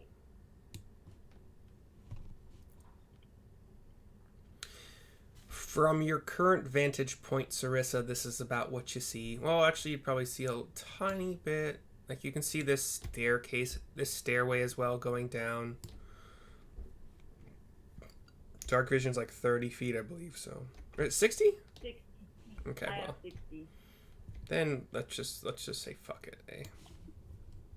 Boo, boo, boo, boo, boo. Easy Right. peasy. So Sarissa will call back down and be like, well, it looks like the stairwell's going down, so why don't you gentlemen lower the trunk and just perhaps go down to the main hall, and we'll see if we can't find a way to get you up here from the front of the building. Down, down, down. Yeah, there were stairwells that we saw went out by the ballista, but we didn't explore those. So that's probably the way up. So, Probably a decent assumption. yeah. So if we look around the room, Neil and I can you look around the room real good? Well, good. Yeah. Let's say you explore all the nooks and crannies. You see the stairways going down. If Neil was brave enough to fly down, he would notice that he is correct. You'd see arrow slit to the right here. You'd see a door to the left here. Closed. You would see another door to the right over here. Neil, I think before we open any other doors, we should definitely find a way to get the rest of our party up here with us. Yeah, that sounds like a good idea. It's kind of gross in here. There's a bunch of ooze and slime on the floor. Be careful, don't touch it. Yes, exactly. So if Sarissa starts going down the stairs to the west, what am I back in that room downstairs that has all the arrow slits and stuff, the ballista slits? Yes, this would be your first time actually going into that room. But yep, that's where you are. But Neil described it to us, Yep. so I have a general idea, and I know where I'm at. So Yep. And now in that room, are there any doors to get out into that main hallway, or is it just we have to exit another way and find our way back to the main hall? The only door you would see in that room would be kind of the northern edge. Actually, as you're going down the stairs, when you reach the end of the stairs, to your left, around a little, like a corner, like 5 feet away, you would see a door going west. Okay. And you would find, just FYI, the same exact kind of door on the opposite side going down the other stairs. Okay. And are there up here then, is this like the area where the portcullis comes up right like in here? You talking about the big room that you guys are in right now? Upstairs? Yeah. Yeah, the room that we're in, the portcullis should be like This in this area. So is all the mechanisms and everything for the portcullis to be hoisted up? this Any of that? This contains many former defensive measures. Arrow slits to the north allow outside light. Thick webs that are now slime trails between the pillars and walls and stuff. There's some fireplaces, which you can discern were used to heat cauldrons full of oil. For oil, yeah. 3 empty cauldrons are lined up along one of the slits. Okay. So Neil, I'm wondering if perhaps we shouldn't leave this area to be explored tomorrow after we've had a good night's sleep, because we have been fighting quite a bit. I am low on magic, and we don't have the rest of our party up here, and I'm not feeling particularly up for opening a door to be attacked by something without the rest of the party. But with you. Yeah, that's smart. That makes sense. Yes. With all of the careful exploration and some discussions and such, you guys are in the start of your 9th minute, which is still probably being very generous. It's probably been more than that, but whatever. So a couple more minutes of Adon and a couple more minutes of shield. Yeah. So I Sure, think if you want to go outside and we can take a short rest, or yes. Let's come back in. Yeah. So Sarissa quickly sketches what she sees. And, I'm going to get out of this room. I'm going to use the last of my mystery steps to get out of here. So let's go regroup and figure out and get the. We could spend time dragging the chest out of here so we can see what's in there. You never know. Maybe there's keys to this place. Yeah, we don't want to lose that chest. That chest is important. Yeah. So. People of Phandelver are cheap. Exactly. 250 gold, whatever. Just kidding it. For heroes like us, that's nothing. Peanuts, Neil. I tell you, peanuts. You guys don't understand the economy. No, we're just delusional about our own self-worth. Exactly, we're just delusional. And I'm playing. So which pathways are each of you using to get out of here? I'm assuming you're going back to camp. Yeah, Sarissa's we'll just misty step down here, and okay. I vote we just all head right out the main gate, and we can even shut the portcullis behind us. Okay. That's what I vote, so we don't have to worry about anybody else coming in while we're up at camp regrouping. Nobody in, nobody out. Okay, and I think that makes sense. Okay, so Neil, are you flying down? Yeah. Okay. Yes, I am. And was Adon summoned after those 3 ghouls, like in the last session? Like right when they were attacking, or was he summoned as you were approaching the Banshee? He was summoned before, right when we saw the ghouls. Okay. And then I'm assuming, are Adon and Rio going to be like jumping from the balcony? Or are they going to be going back along the stairway? I'm just assuming that after Adon lowers the chest, we're getting right up on the tail end of the time he has. Pretty close, sure. Disappear on us. Yeah, he'll. But let's say he's not. Are you just gonna leave him there until he disappears, or is he gonna like start to exit? Can we dismiss him? Sure. We could dismiss him. Yeah. That wasn't part of the item, but that sounds reasonable. Yeah. I would be like, I heard we have a Don dismissed, and that Rio just pull down with the rope we've used to lower the chest. Yeah, I can lower the chest on a rope. No problem. And then, like, maybe you could pin me down and a Don could unlock it and then dismiss, we'll dismiss him. Or, sorry, Okay. Untie the rope so we're not wasting a rope. Yeah, I assume. I'm assuming Rio. Are you proficient in survival? Yes, I am. Okay. Then yeah, between the three of you, especially with that survival proficiency, you would know how to tie a knot that you can. Like if it's pulling one way, you're fine. It'll hold fast, but you can like whip it to undo it. It's called a lock knot. They're Yeah. pretty easy. So, in that case, I need. What are your passive perceptions? Anything higher than 20. 18. Okay. Mine's only 10. Ouch. No, Paladin. That's wisdom? Say Paladin's not a wisdom no. class, so. Yeah, I'm charisma, so yeah. Okay. I rely on Rio and Neil.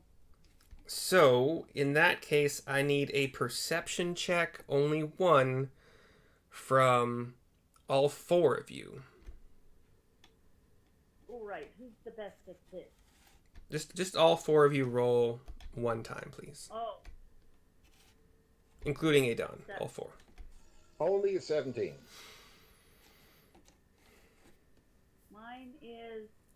Did mine show up? I'm trying to roll it. Did it show up? Not yet. Okay, so hold on. Okay, how do I do that? Just a regular perception check, Yeah. right? Yeah. Adon got 20. I see. I like it. Yeah, Sarissa got a 5. She's worried about chipping a nail right about now. So, Oh my. retroactively, let me send. Retroactively, after the ghouls were killed, and actually, well, it doesn't matter because we got a 20. Adon saved your bacon on this one.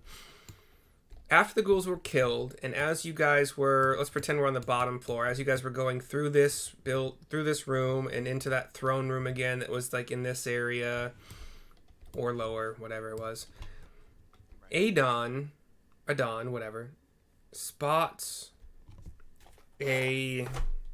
This is why it's always good to think about checking some corpses, but I may have said something about the ghouls not having anything on them. That could be my fault.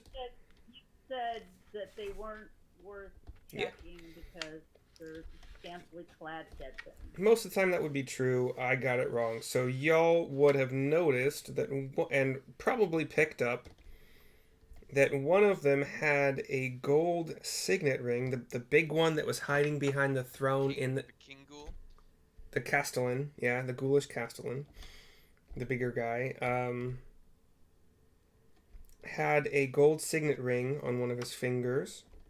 Assuming you guys would have picked it up, you would notice that Into the lock.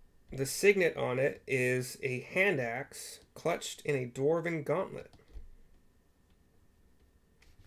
Ooh.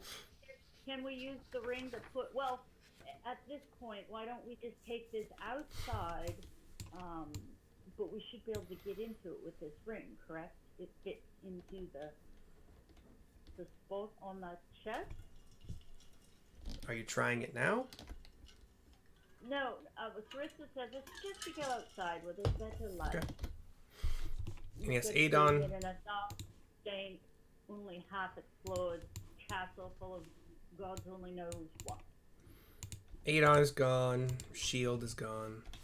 Before Adon leaves, he says, "My lords, my ladies, I need to go take a bath." Gross. Excellent fighting with you today, Dawn. Enjoy your bath. Might I say, even after all that hard work, you are still looking fabulous. I definitely need the name of your hairdresser. All right, we are back on. Where's this? All right, so y'all are welcome to. Oh yeah, there's the fire again. You're welcome to move your tokens that are at the bottom right of this new screen. You know, up to the camp where Bugdob is, way the heck up in her. With the chest. With the chest, sure. I'll give you another mimic here. Yeah, and then and the ring. We can get it up to where Bugdob is, and Sarissa will snuff the fire before Okay. leaving. So. The fire is snuffed. Yep. Let's see.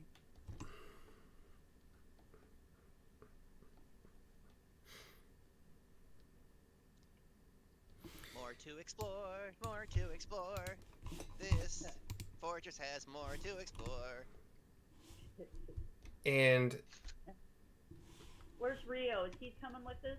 I would assume so. I can see his token, yeah. And Okay. by this time, it's like 10 a.m. Well, 7:15. You got time is funky when exploring and investigating and shit. I'm not good at that yet, but Well, we could take our time, and Rio could have one side of the chest. Sarissa could have the other. And we could just kind of tootle along and get back up to where Bugdob is.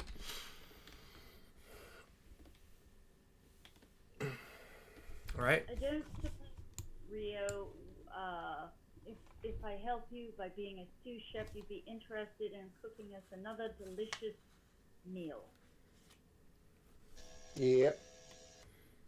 Excellent. I mean, So, you guys literally ate 30 minutes ago. It's still morning, very very early. But fighting and magicking burns energy. Sure. yeah, Okay. I'm hungry. So, if we need to, we could even, if it's only 7, 8 a.m., we could even take a long rest and still get in and out this evening before the sun even goes down. No, you can't benefit from a long rest within 24 hours of the last one. All right, well, time to dick around in camp, open up the chest, play some games. So do we want to start preparing lunch now, or do you want to prepare lunch while we open the chest, or do we all want to be standing here on the off chance something horrible comes crashing out of this chest when we open?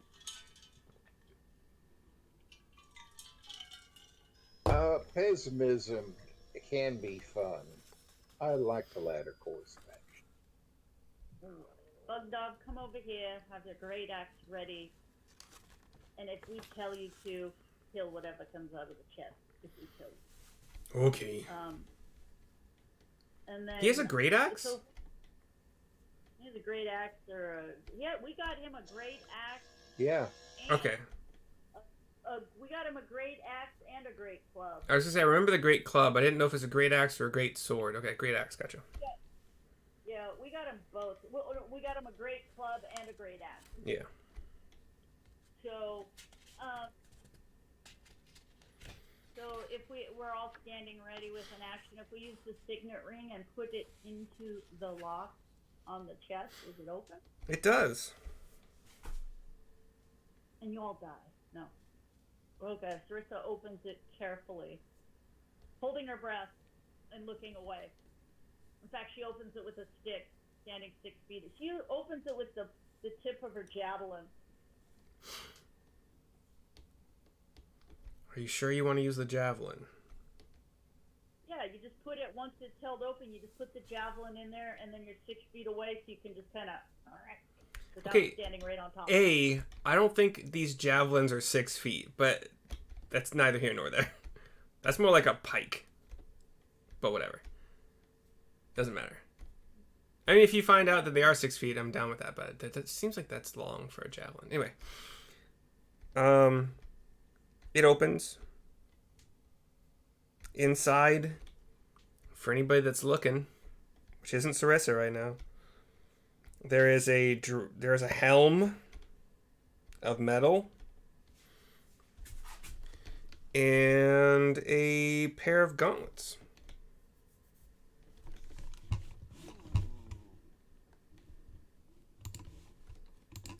Can't hear you, John.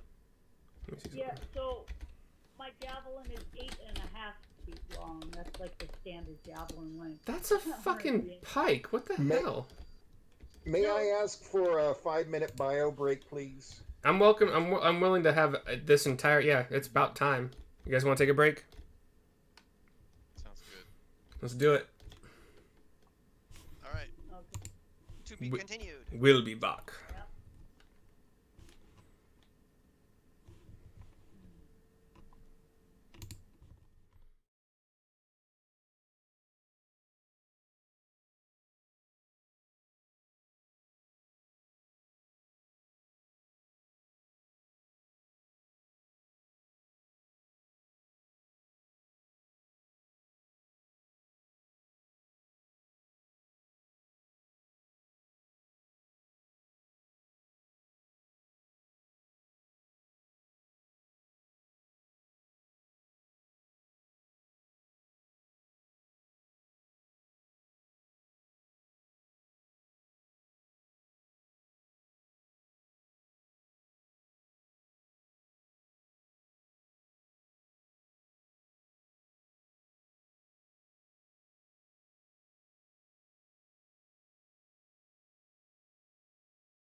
a lot of outlets, you know, because it's built in the 70s, so there's very few outlets in this place to begin with.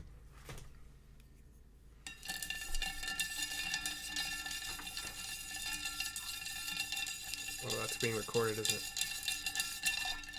Sorry.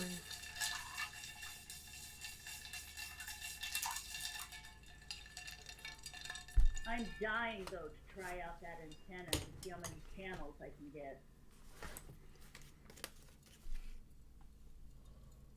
Well, then it's off to Ace Hardware for a 25-foot or 50-foot extension cord. Yeah, that's the next option, because there's literally only one outlet on that entire side. And for a double wide trailer, the living room is actually pretty substantial. So yeah, I'm gonna have to string it across the other side. And maybe a piece of carpet duct and some carpet tape so you're not tripping over the extension cord if it has to cross a hallway. Yep, nope, I can just run it along the wall, right underneath the front windows over to the other. We've got a power strip over there because that's where the PA plugs in, so I just need to get a long extension cord. The PA public address? Yeah, it's musicians, so we have a fair amount of. The only thing is Johnny up and sold. I had a big old kicker, like a big bass speaker, like you would use in a concert. Apparently he sold it, you know. But I'm like, asshole. Now we got to buy another one. We got the PA hooked up. That's what we listen to our music through, and we got the mixing board over there. But yeah, I want my bass speaker back, so now I got to find another one. Okay. Yeah, we have actual stands and PA speakers wired up in the living room. I kind of just want to get a normal stereo, but when you already own the equipment, you know, use it, right?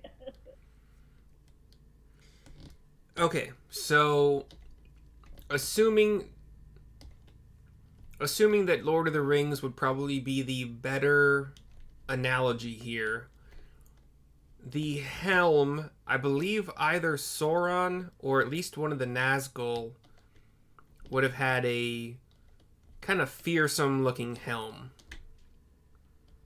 The Witch King of Angmar. So it kind of looks like that, we'll say. Oh, okay. Or Sauron, he once when he got taken out in the Second Age by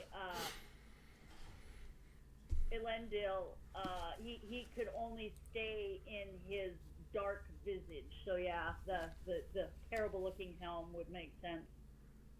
He lost Anatar, his fair form, after that. Yeah, I knew it. I think when Numenor got taken out and he was killed in Numenor, that's when he lost access to Anatar and he had to stay with his dark visage.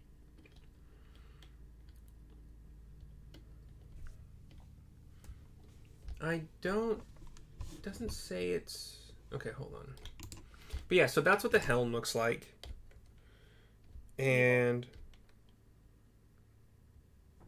let me look up the other thing here.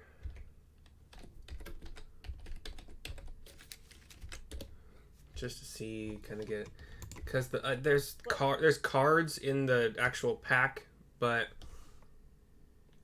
So, and I used Detect Magic, so you said there's no magic, right? It's just an evil looking helmet, but no magic. You used it on... Sorry. Okay, I guess I was thinking lead.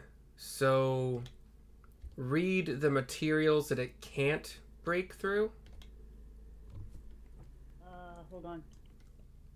I know lead, like, a thin sheet, but I don't know if, like, iron is another one of those things.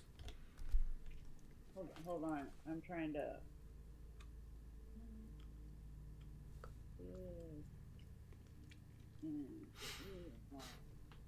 No, wait, no, it's Detect Magic. Sorry,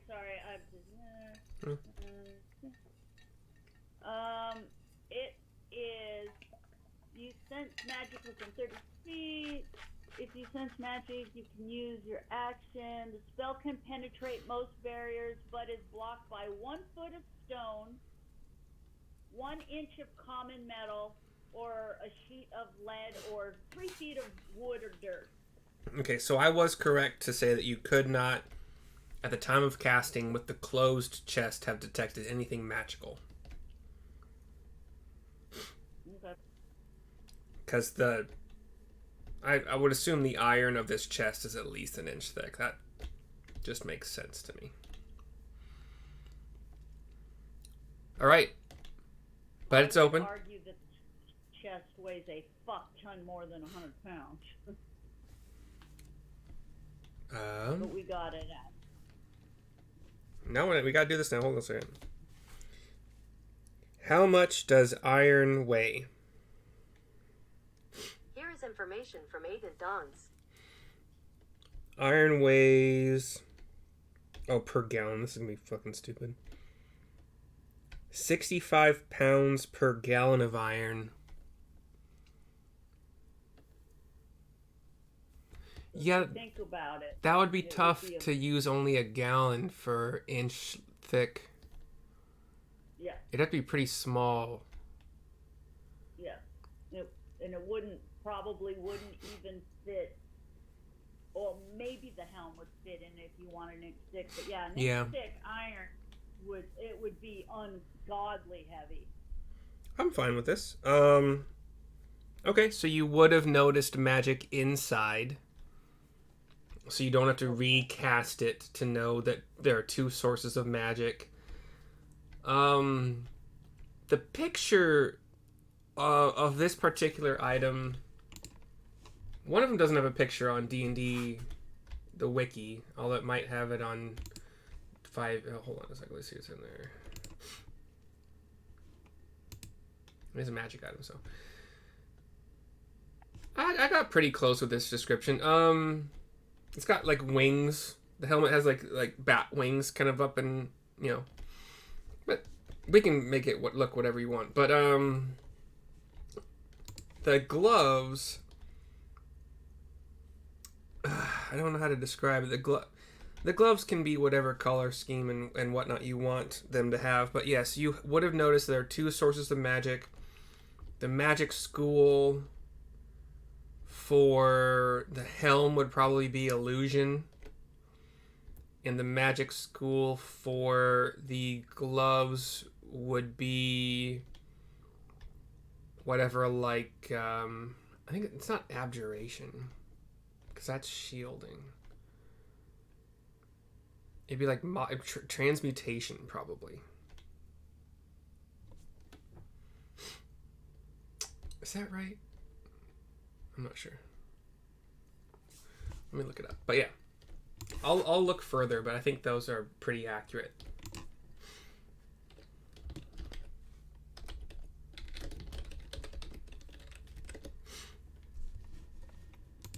Sounds cool. Yeah, transmutation for the gloves.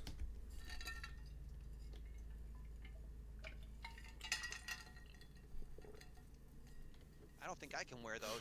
Too big for me. They're magical items. They shrink to the wearer or expand to the wearer as long as you attune to them.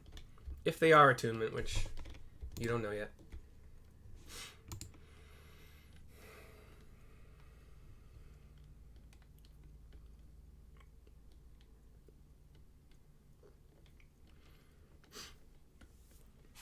So, what are we doing with these 2 items?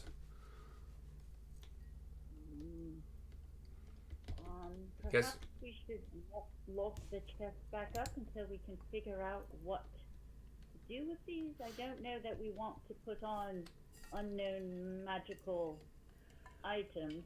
So, I have detected magic. If you give me a little time to recuperate, we can then I can detect good and evil. Or does that only work on living beings, not on items themselves? Let's look it up.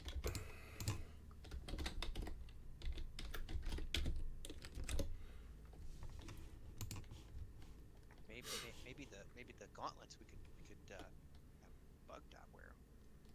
You know if there is an aberration, celestial, elemental, fey, fiend, or undead.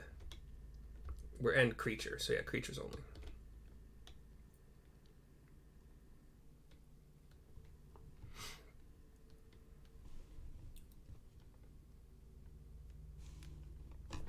Let me... okay. Bugdab is probably not gonna... Nope. It's not one. Definitely not. He just sees... That helmet looks scary. Those gloves look cool. Dice?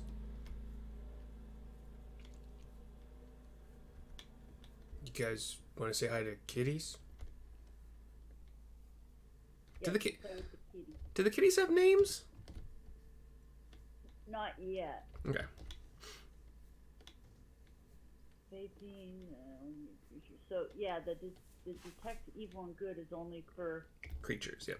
or that has been magically consecrated or desecrated. Okay.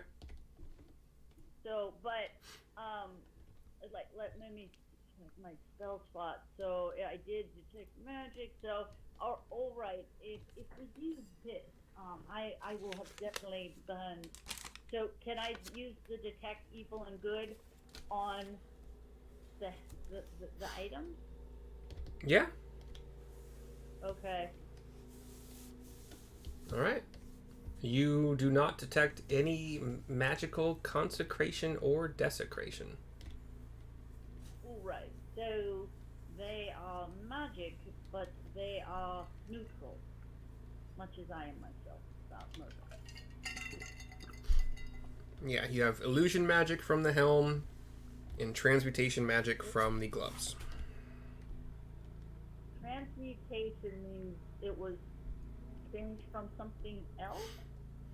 It means you... What?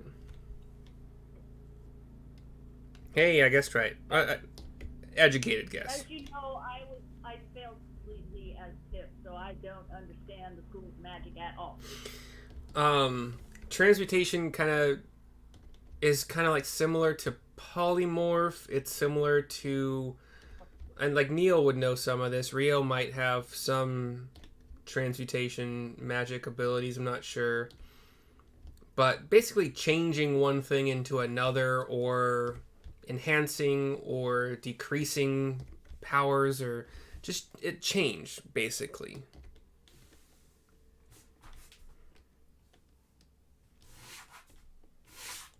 Augment is another good word. Thank you, Shadows.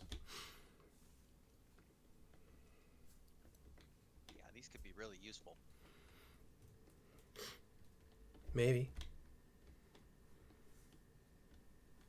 Or they might make you look like an ugly hag, and they might make you as weak as You want me to try them on? You guys want me to try them on? a baby duck. No, hold on, Neil.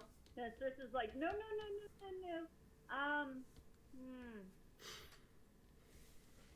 I wish. Because I'm willing. I'll try them on if you want me to. So the transmutation is augment or change. I think that perhaps we want to not do that. Perhaps we could wait until we can summon a dawn again. See what happens when he puts them on, and then dismiss them if it's something horrible. just thinking out loud here. So what would we need to do to further understand the magic we're dealing with here? I just don't know that it's a good idea to willy-nilly. And what kind of magic was the helm then? Illusion. Illusion, and that's where you think it's something else, or is it more like a mirage? Like I said, it's confusing. All of the above, and probably more. Okay.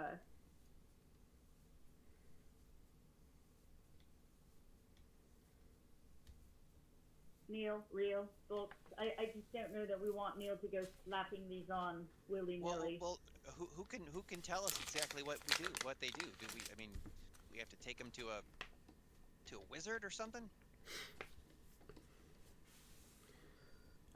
Somebody who could cast detect magic, which ain't me. We already did that. I'm not putting them on. Yeah, well, I cast detect magic, and so we know that there's magic, and we know it's neutral. Well, it is neutral magic, though. It's not evil magic, so I'm wondering. Yeah, does that mean that You- neutral? You does that don't. mean- You don't know What does that mean? that. You just know the school of magic. You don't know if it's good or bad. Okay. But if something was, so I know the school of magic, but if it was forged as something good and somebody did something to it, it would then be desecrated. And so I'm not sensing it's been desecrated. Like it's not a school of magic that's been made evil. Or consecrated means it's been blessed. Yeah, that one is more clear. The desecration. I don't. Ugh. The act or instance of desecrating, or being desecrated. It means to kind of like violate something, like something that was made, whether it's neutral, good. If you violate the terms on which it was created, would be to desecrate it. And or if you consider magic itself as a neutral thing in this world, if you make it evil, that's desecrated, versus if you make it into something good, that's like consecrating it. Does that make sense? Like magic is neutral; it's neither good nor bad. Depends on what your definition of is. Yeah. Yeah. Just totally Bill Clinton it. It's like I don't know, it's all neutral. Then depending on how. Bill Clinton it. Well, it depends on what your definition of is. It's like, oh, fucking lawyers, are you kidding me? So I'm imagining. So here's where I'm at with this. So if you had a holy symbol or something that was designed to do good, like so I'm thinking like some kind of religious or holy power, and some evil being had twisted that to make it do evil instead, that would be desecration to me. But if you just have like a regular object, like a helm or a pair of gauntlets, and they're just gauntlets, they're just a helm, and magic is added to it, whether good or bad, that's not desecration. Because it's just an object. There's no sanctity that you're desecrating or violating. It's just an object. Yeah, it might depend on. So if they're just neutral objects and you made them evil, it wouldn't be desecration because they're not.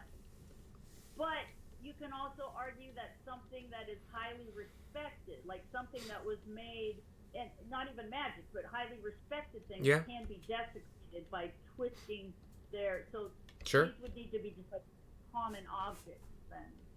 So we know they're magic, but they weren't highly revered, or they weren't overly important to anybody, and if you make them then evil, that's necessarily be desecration, because if they were if they were like the king, who tends to be, and then you, like I said, I'm getting super pedantic, but that's fine.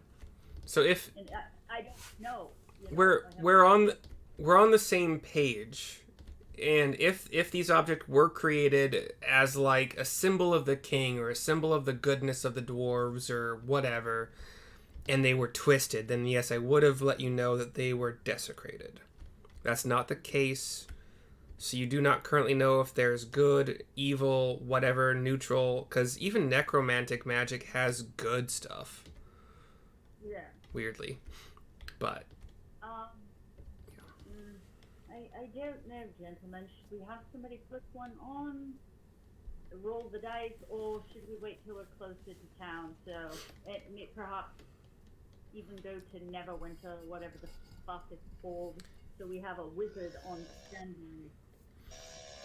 standby. I've gotten to my advanced age by being cautious, so I say wait.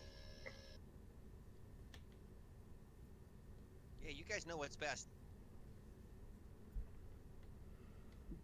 So, as much as I would love to let you put it on, Neil, I think we should probably look them back up until we can find a user of magic that can more adequately, you know. Yeah, like Elminster. Although I don't know how we find Elminster. Find what? Elminster the mage. Oh, yes. So something that I wasn't super familiar with, because I thought there were only two ways to identify a possibly magical item, and that's to use the identify spell or to attune to it. Right. But apparently you can just spend an hour focusing on an item, kind of trying to get the idea, the gist of it, having your essence kind of reach out to the item's essence just to kind of poke at it. You can glean. You won't glean any curses, if there are, but you will glean what the magical properties of it are, like what it does.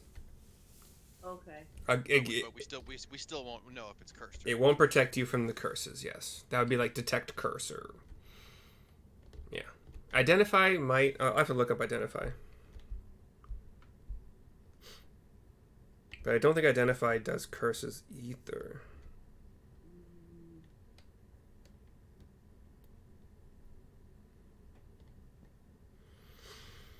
I have a. Let's see. Let's see. Protection grant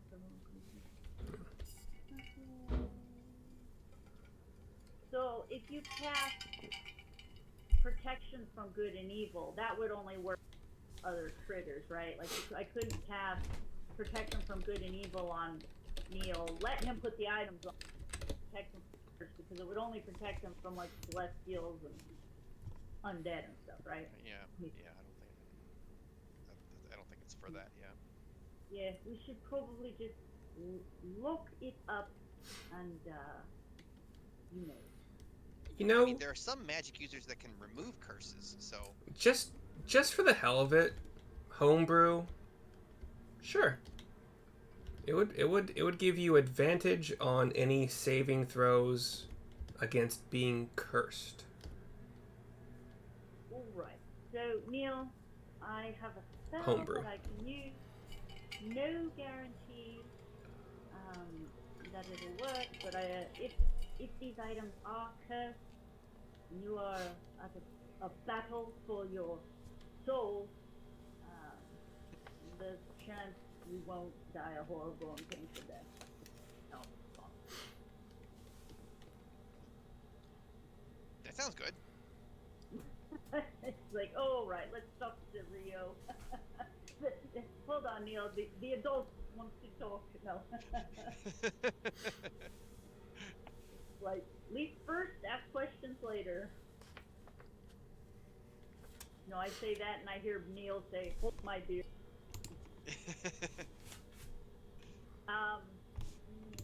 He listens. Yeah. Neil listens to you. He doesn't. Yeah. So, Boring. so if I cast the protect spell, it gives him advantage on saving throws. Like he would get a roll twice and take the better of the saving throws. If the curse has a saving throw, yes. Okay, but if it's something that just automatically is like, he goes, I don't know, Rio. I think we should probably wait. I know that Rio, you're old for caution. The target also can't be charmed, frightened, possessed by them.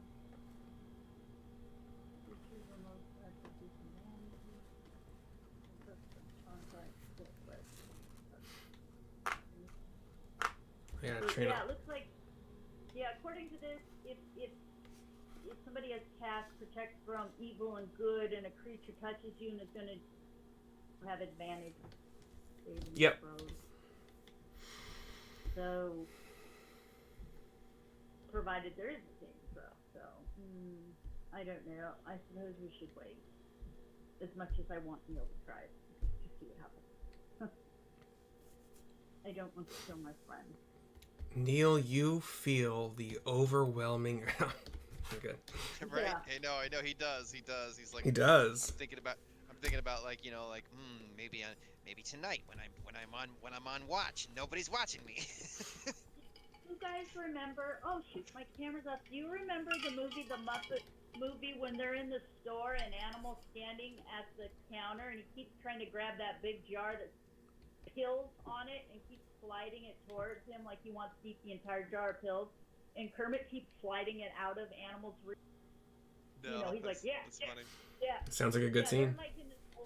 They're in like an old timey country store, and you know how they have pills and stuff stacked on the counter, and there's this big bottle of pills, and Animal keeps trying to slide it over like he's gonna take them. And then when Kermit walks away, all of a sudden you see Animal come busting up through the roof because he obviously ate the entire jar of pills. And watch the movie, it's hilarious. Yeah, because Animal obviously ate this huge jar of pills, and that's what made him. I've seen it, but it's been a long time. Long time. Yeah, it's a big thing. He comes up through the roof, and that's what buys him. Yeah, I'll put the link here, real quick. I'm seriously gonna, because it's like 20 seconds long and it shows the entire thing, and that's what I picture Neil is going to do. Bug Dog, curious. What did you find in Dwarven Fortress, please? Okay. Drissa will let somebody else talk because I've been doing all of it. Well, it's built like a military compound. It's got lots of places to defend. Lots of places to fight inside in case the fortress gets stormed. We found I don't know. We haven't explored the whole thing yet. Honestly, there's still places that we haven't looked. But there were some undead in there, and there was a banshee, and we expelled her. And but yeah, we haven't actually explored the whole thing, so we're gonna go back in. Bug Dog, go in. Yeah, sure. Yeah. I think we killed most of the big bad, so we could have Bug Dog go in and not have it on. Bug Dog, good fighter. Oh, definitely Bug Dog. We just worry that you'll get hurt, and then who would look after the kitties?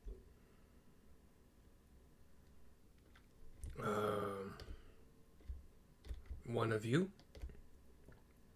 But we're not as good at it as you are. Bug Dog, not really do much for kitties, just give food, play with a couple times a day. We'll Not have to hard. go with us. Devil Woman could take care of kitties. You devil. So I think we should probably sleep tonight, eat, and regroup in the morning. I've burned up. I have no more magic left.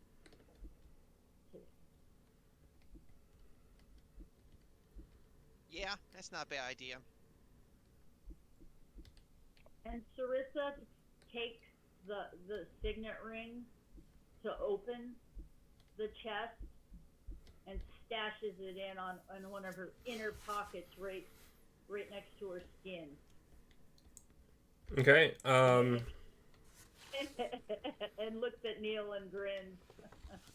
If you are adding that ring to your loot, just mark it somewhere as signet ring from Axeholm. So if you do want to get it Yeah, I'm not keeping it. I just don't want Neil to be like, it's 2 a.m. give this a shot. Well, so one of you should put it in your inventory. Yeah, go ahead and put it in your inventory anyway. Signet ring from Axeholm. So if you get it appraised later, I know what you're talking about. Yeah, we don't yeah. Signet. I'll just add it on the top. Hmm. So that way. And remember that it's part of the group thing. And we still have that blue. We still have that mystery cloak, right? And that blue bubbling liquid. Or did we use the blue bubbling liquid to breathe underwater? That sounds like it was the water breathing thingy. Yeah. Yeah. The Yeah, cloak. Yeah. Does it say where the cloak was from in your? It was the shipwreck. It was that mystery cloak. Remember that he brought up and we weren't quite sure. And then it was like it be kind of a camouflage, but we still weren't real sure. I thought the camouflage cloak was the one you guys made out of the octopus hide. No, we got a mystery cloak from shipwreck number 3. Okay. Yeah, you guys. I don't think you guys have. I mean, knowing what we all know now about like spending an hour kind of meditating with a thing, you guys probably could have done that. Yeah, let's assume that you had. That one would have been the Cloak of Many Fashions, which y'all can look up. Oh. I'm pretty sure you also still have a locked chest from one of the ships as well that you never did anything with. Correct. Like, I'm not keeping up with these things. You guys are gonna have to.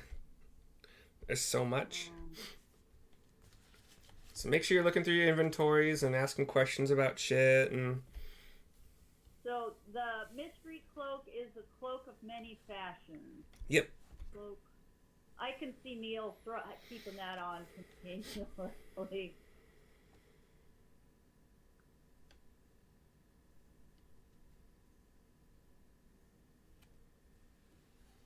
All right. It's just like glamour weave. It just looks like it. Right.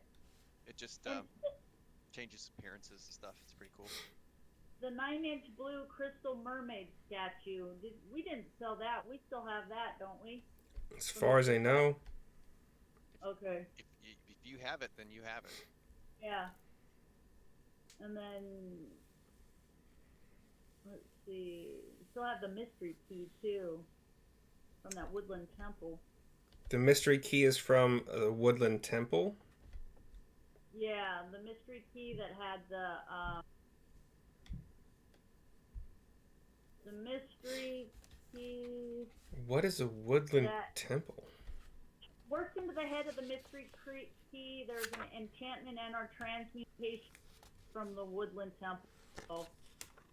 So that's what I got written down with a question mark next to it. Some mystery key we found. You guys haven't been in a woodland. Is it the Shrine of Savras where you found that? There's no key there. Oh wait, yeah.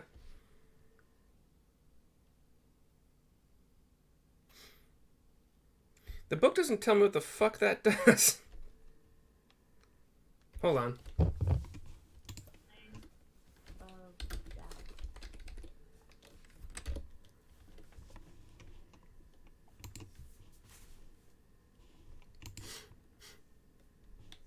Oh. Cool. So should we just eat dinner and relax? And start again fresh tomorrow with Bug Dub coming in? Sure. Although I don't think Bug Dub can fit into some of those doors. No, he'd probably need to stay in some of the more the lodge hall. So once again, given that we now understand kind of what your characters would understand about kind of like exploring possibly magical items, in the time you've had since you gained the mystery key, you would have learned that it has a 5% chance of unlocking any lock into which it's inserted. Okay, And let me write. once it unlocks something, the key vanishes. Okay, so once it works, it's a one and done. Mm-hmm. That 5% chance thing is weird. Like, does that? It's not weird. It's not worded well. Part of me thinks it's like you get one chance per lock you try it on, but that's not written here. It's like, do you get 5% chance each time you try to unlock it? So every 6 seconds. I don't know. I think it's one chance per lock. That makes more sense. So it doesn't disappear, but you have a 5% chance, but on whatever you try it on. Yeah. Okay, so mystery key. So I guess from now on we can just pull out our mystery key, give it a shot, it'll work or it won't, and then... Anything else you guys have in your inventory that has not been, like, identified?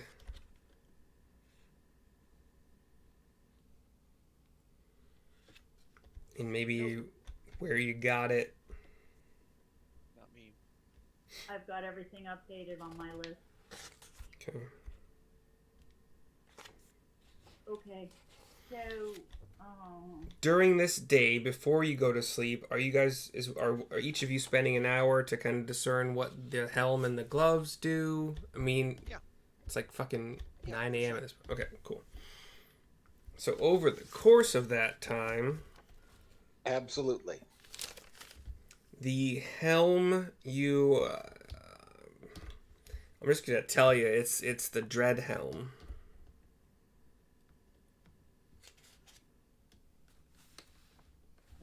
a dread helm? Dread Helm, yep. And the gauntlets, you would see would change somebody's strength score to 19 while they are attuned. Ooh, neat. So the dread helm and then the gauntlets would increase your strength score to 19. Yes, gauntlets of Gauntlets. ogre power. Okay, the gauntlets would change, and I Yep. have no idea what a dread helm is. You can just make your eyes flash red. Oh, so it just makes you look kind of badass. Mm-hmm. Yeah. So, having said that, I'm just going to assume there's no way we can stop Neil from slapping it on and trying to scare him. Well, we don't know if it's cursed yet, but Yes. yeah, but True. Yeah. As long as he has an open attunement slot, which actually, no, sorry, the Dread Helm was not attunement, so anybody. Oh yeah. Right. Who's Oh. the squishiest? It also hides the rest of your face in shadow while you wear it. So all you see is red eyes. So, I'll say that I wouldn't mind Lord using the Soft. gauntlet.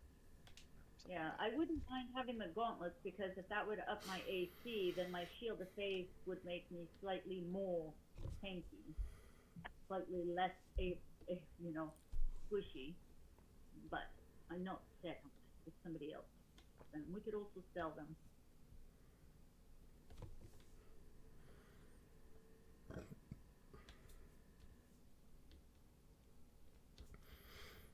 All right. Anything else y'all want? think Sorry. I think of what I would do with a strength of 19, and then I think of what the rest of the party would do if they had the strength of 19.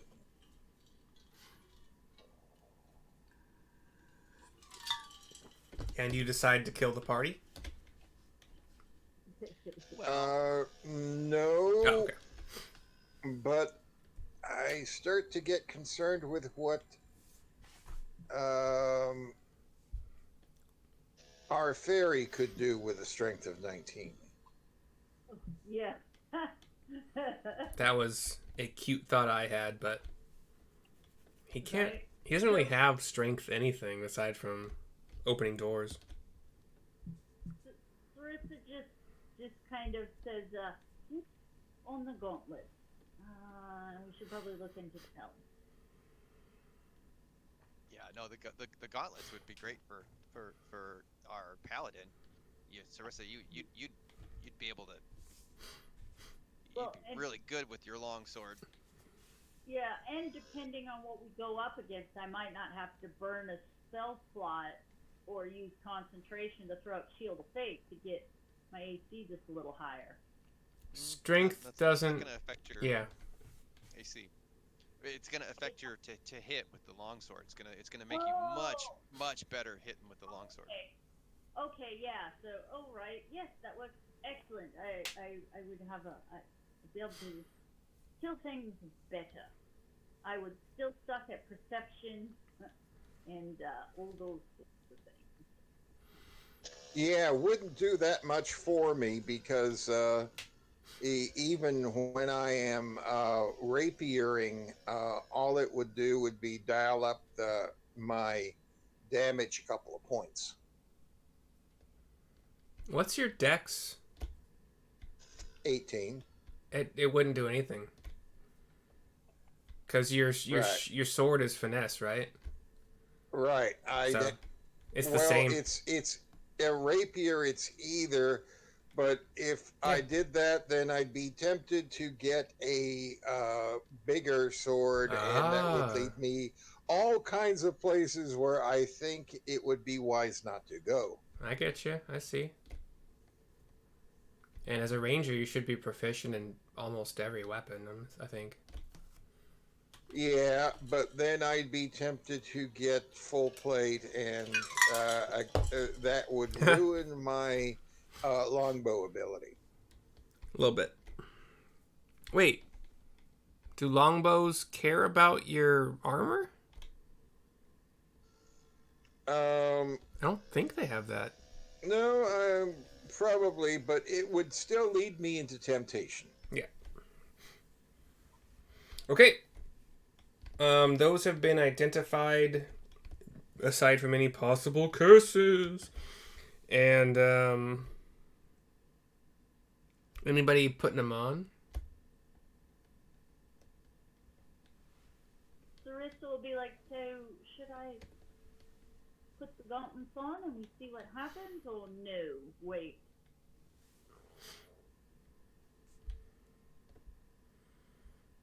You guys are the ones that wanted to be cautious, so you got to have somebody to do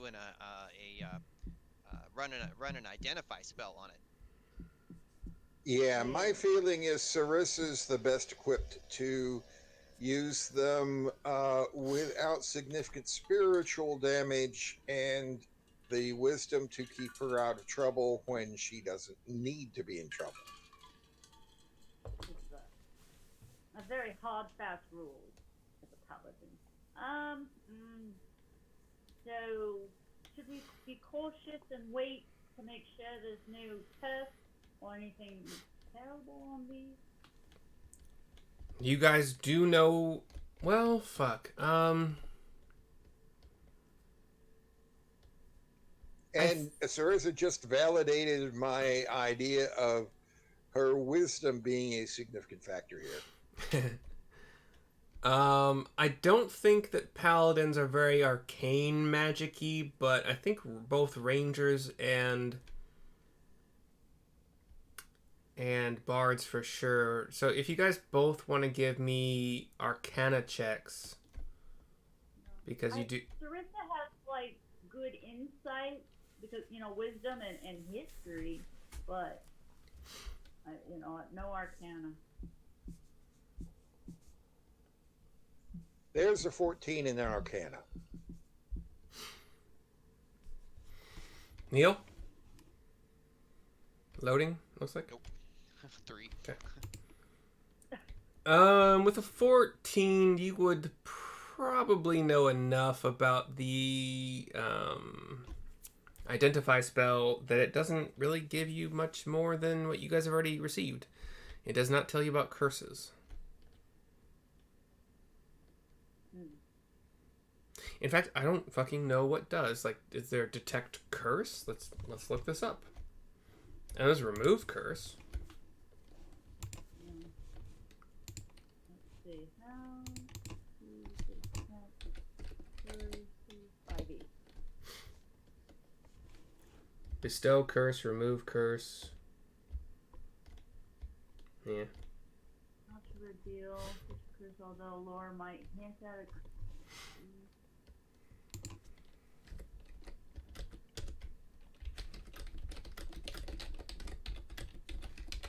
Huh. Well, so the, we should probably wait then, yes? Yeah, let's just wait. Yes, I'm not. I take my god, the best god, very seriously, and I do not feel like test.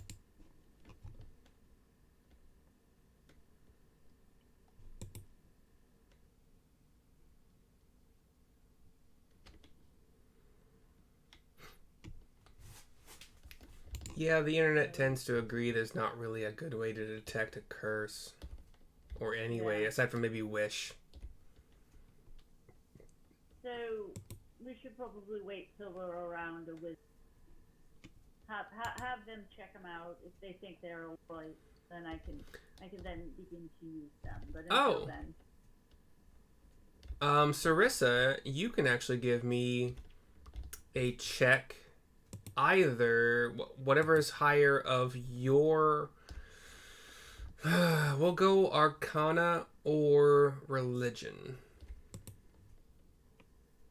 Or not, I don't. Which is weird. As a paladin, I don't have any bonuses to my religion score, but I don't for either one of them. So yeah, I only got an 11. Can I Okay. use my regular inspiration to roll again? Can I burn that up? What do you have inspiration from? I've had it. Well, last time I used my bardic inspiration, and then I used that luck or whatever. But I still have my inspiration from a hot minute ago. Okay. Sure. Okay, let me click that off. All right. Yeah, I just think it's weird that a paladin. Well, I guess. I mean. Well, you had your choice of proficiencies when you made your character. Natural 20. You would know. So I burned that inspiration. You would know that there are some, I believe, cleric-only spells. I'm not entirely sure of that, but quite possibly cleric-only. Augury. Okay. Divination. Okay. And commune might all be able to ask ask your god, like if you do have a dawn and you do have that particular spell or one of those particular spells prepared, you could theoretically use them to ask about a curse on these items. You can always wait and have a dawn. You also have 2 charges of summon a buddy per day.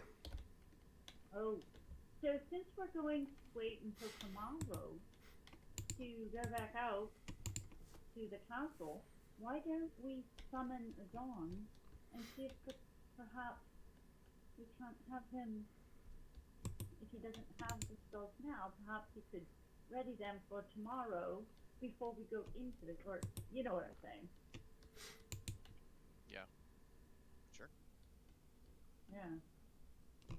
Question number 2, if when we dismiss a dawn every time, if we leave a sending stone with him, do we have the ability to summon then before we summon him?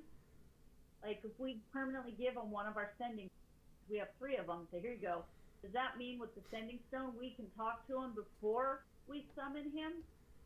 Hey Adon, I need you to prepare this, this, or this, so when we summon you, you can use it. Anything that you give, I'm gonna just rule that anything you give him winks out of existence. No. When he winks out of existence, the item just drops from him. But he is created knowing whatever spells you create him. Having prepared whatever spells you create him or she, whatever, with when they are So created. that makes. Okay. So Neil, if you're going to summon a Dawn, we need him to have Augury, divination, or immune ready, so we can have him situate the situation. If we're going to.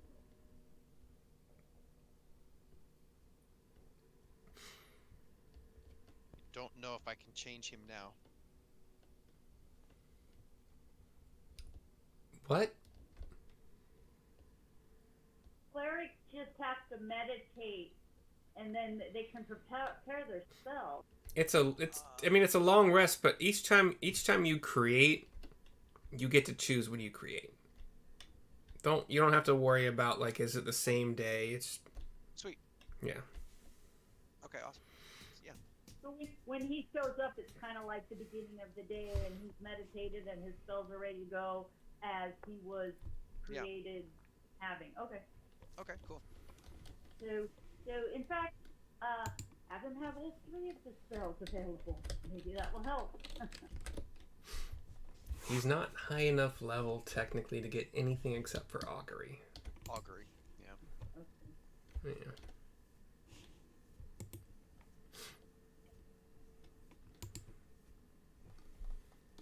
Cool. And it's a minute casting time, so yeah, he won't disappear like halfway through the cast.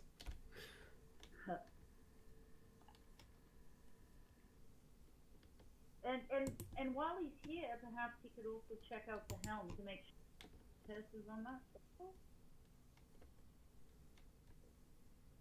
Definitely.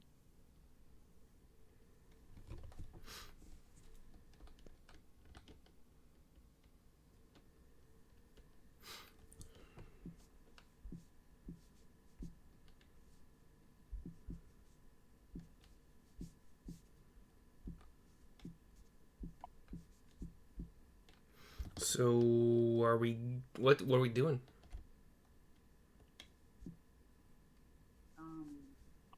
Neil, are you summoning a Dawn?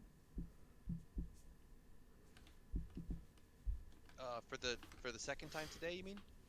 Yeah, because we're gonna have to sleep. Because Sarissa's gonna need to have a long rest before I can get myself off. I've burned just about. Yeah, sure, yeah. I can summon a Dawn with Augury prepared, Excellent. which is a ritual. Sure, yeah. While Neil's getting ready, can Rio and I be making lunch/dinner? So it's a ritual, sure, but ritual means they add 10 minutes to the casting time. Right. Oh, so it's, yeah. So he would use up a second level spell slot for it. Right. When he gets resummoned, is it like he had a long rest? Yeah. Or no. Yeah. Okay. Geez, that could be abused. Yeah, so once we get to higher levels, if we get to higher levels, we'll have to figure out how to balance shit, but Yeah. yeah. God, imagine just being able to cast Wish twice in a day because you're level 17, you create a wizard and Wait, what's Wish do? Hold on. whatever the fuck you want it to, basically. Yeah. Like literally? It duplicates any spell of any level lower than 9th for no material cost.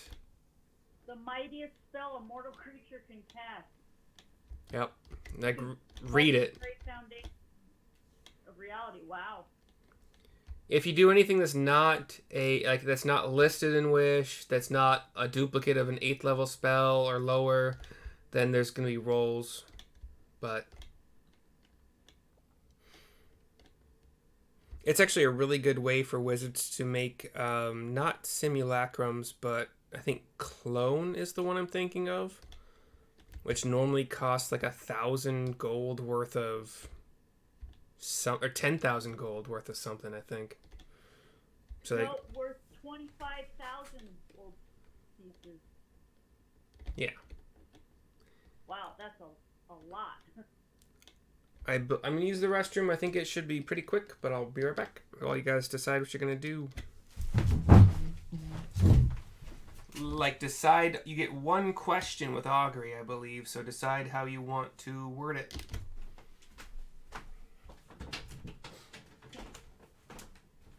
Couldn't Neil just say a dawn? If one of these, could you just say a dawn? If could you point out whatever item is cursed and just put them both in front of him? Because technically he could point at both of them, right? It says, by casting the spell, you receive an omen from an otherworldly entity about the results of a specific course of action that you plan to take within the next 30 minutes. So, if we plan on putting on the helm and gauntlets within the next 30 minutes, that's our course of action, then we should receive an omen. But suppose it's the helm that's cursed and not the gauntlet. We wouldn't know which one had the curse, if both or just one item. You know what I mean? If we lump them together, then if it comes back like a positive, we wouldn't know. Yeah, we'd have to do it one at a time because the results of the augury, there's 4 different results. Either it gets good results, bad results, good and bad results, or nothing for results that aren't especially. So basically, like, yeah, we would have to just say, in the next 30 minutes, Neil's going to put on the gloves. Neil's going to put on the gloves, and then the result of the augury would be either good results, bad results, or both good and bad results, or nothing. Okay. Well, let's do the gauntlets first. Let's just do the gauntlets because they're gonna. Yeah, those are the ones we really want. Yeah. Yeah. Well, they're gonna be most beneficial in the near term. Yeah. Yeah. So we'll say, the course of action is that Neil will put on the gauntlets, and or you. It doesn't matter. It doesn't really matter who puts them on. Of course. Now, hold on a second. Do the gauntlets need to be attuned? Because if they do, nothing would happen in 30 minutes, and this won't work. Okay. But to attune to them, you don't necessarily have to. Like, Sarissa doesn't have to put them on to attune to them. Couldn't I just be holding them? I don't know. To attune to them? This is getting pedantic. Like. Yeah. It just seems like, well, because it's an omen. So if Sarissa were to put these on, is something good or bad? You know what I mean? And then if it says something good, fine, I'll put them on, I'll attune to them, and then I'll use them, or you know what I mean? Right. But the effect. Shadow's saying to attune to an item, you need to handle it and use them. I thought you had to like take a like spend time with them and take a long rest to attune. Is the 5e attunement? What are the rules for attunement?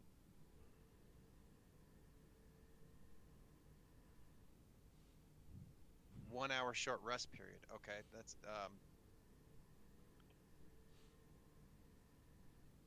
and do you have to actually put them on to attune to them?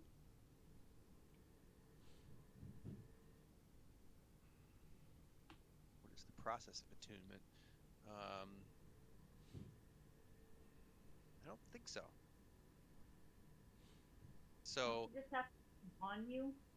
I don't think you have to put them on. So yeah, we could attune to them first, then do the augury. Yeah. Yeah. So I'll attune to them and then. Because Yeah. what was that? Grebo had something, I can't remember what it was, but he would do it every morning. But he didn't necessarily use it. He just had to. It was that. What was it? Can't even remember. I'll look at it. He had a thing. I can't remember what it was called.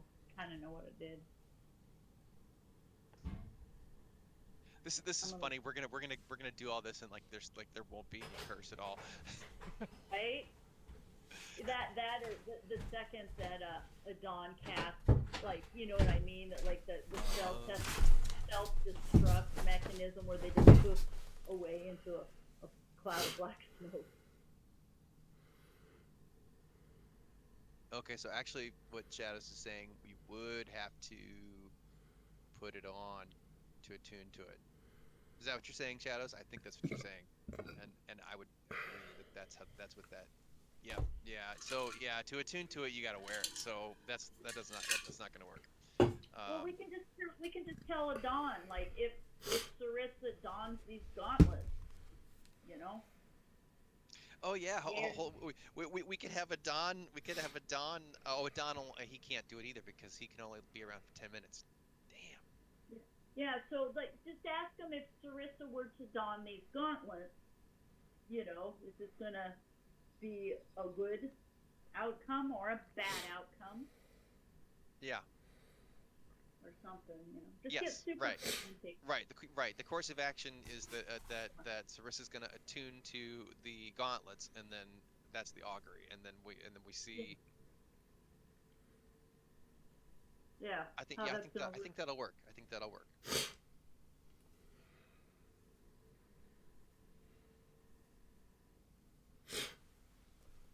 So and if it doesn't, then we will have really learned something today. what is the final decision here? What are we Final doing? decision, I believe, and please correct me if I'm wrong, is that the course of action that we're performing the augury on is that Sarissa is going to attune to the gauntlets that she's going to attune to them, and we want to do an augury on that course of action to see what the spirits say about the outcome of doing that. Okay, so. And then it looks like the outcome can be good, bad, both Yeah. good and bad, or nothing, right?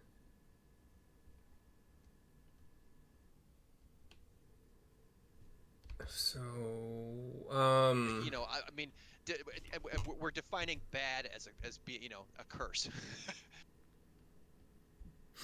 Yeah, so I'm trying to. I mean, otherwise I don't know how like it would be subjective as to what is good and what is bad. But Yeah. So are you waiting to do the augury to summon a Dawn and then do the augury for the last 10 minutes of the attunement process?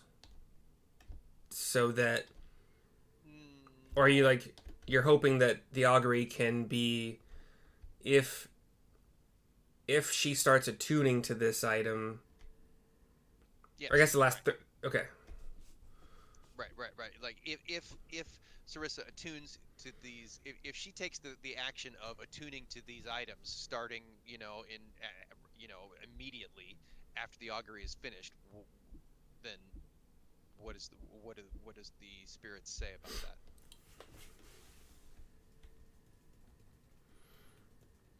I guess, yeah, since the attunement is a specific course of action that you're at least starting within the next 30 minutes, right? Then you should, yeah, that's a good wording. I'm okay with that.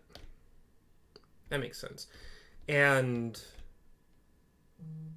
we're going to have to take 25 gold from one of your inventories just to... Right. Yeah. Which you guys would have no reason to... I'm being generous there. Because... Well, Adon wouldn't have... I don't think having these guys summoned with the special gold costing Yeah. either consumed, like if it doesn't generally show itself in a spell component pouch, it seems really cheap to be able to just like, yeah. Yeah, I agree. So yeah, just we'll be cool and just take 25 gold out of one of your things, and we can. It's fine. You Neil will burn the 25 gold. Yeah, you can try to sell them back later or keep them for the next time you want to use them, because they're not consumed. Okay. I deducted the gold. So, what is the question you are asking specifically?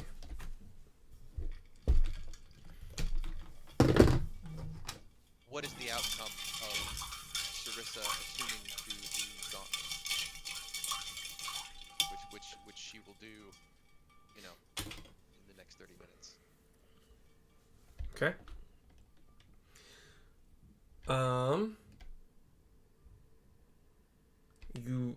Adon. So you summon Adon. He says, "Hello again. And what can I do for you?" Dawn, please cast this Augury spell and help us determine, the outcome of this course of action. All right. What course of action? Sarissa's gonna attune to the gauntlets. All right. She's gonna put the gauntlets on and become one with the magical essence found within. Do you happen to... the spell requires some either bones or marked sticks or tokens. Do you have those? Because I don't. Well, we can find some bones. We determined that you bought them, quote unquote. Okay. So did you buy bones, sticks, similar tokens? What'd you buy? Or would you... Yeah. I would say sticks. Okay. Ooh, these are beautiful sticks. Let me sit down and cast the sticks, as it were. Yeah. I was not created with a good sense of humor, so next time, maybe. So he sits down and spends the minute to cast, and he asks, Sarissa is planning on attuning to these gloves. Will it be good? Bad? Let me know, God that I worship, to be named later. And he scatters the sticks, and wheel. Yay! This is my first time doing a reading, though, so I'm pretty sure that is wheel. Thank you, Don. Thank you so much. You're welcome. So how you been? Oh, not bad. But no, we'll probably need you again tomorrow, so we'll call you back. I am existing in nothingness until the next time. It's as if I have been plucked from some kind of ether.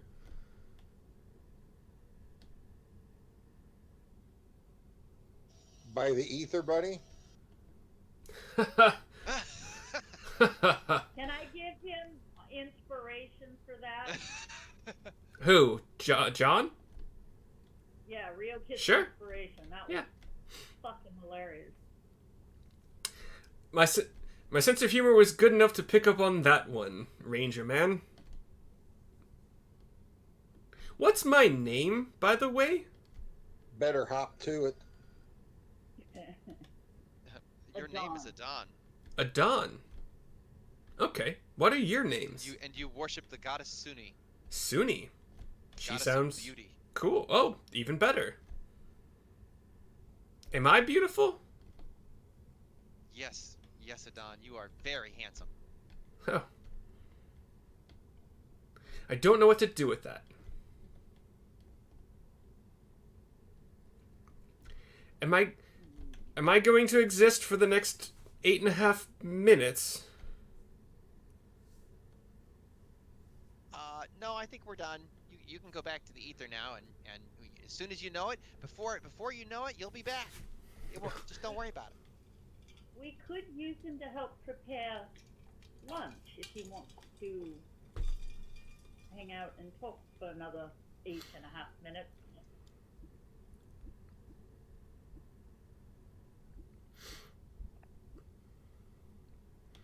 I am game for whatever. This is pretty much the only... Why don't we have him interact with the kitties and bug dogs so they can get then Rio prepare What food. are these adorable little creatures?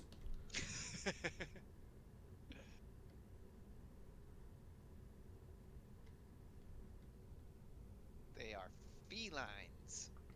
Felines. Felines. And he approaches them and just instinctively lays on the ground in front of them. And they start to climb him. This was worth being summoned from nothing and going back to nothing.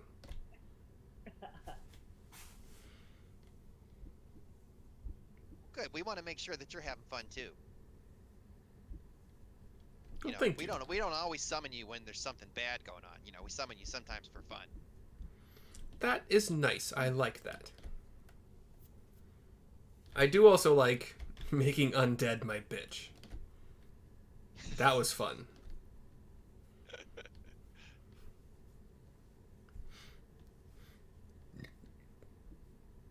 Alright, so...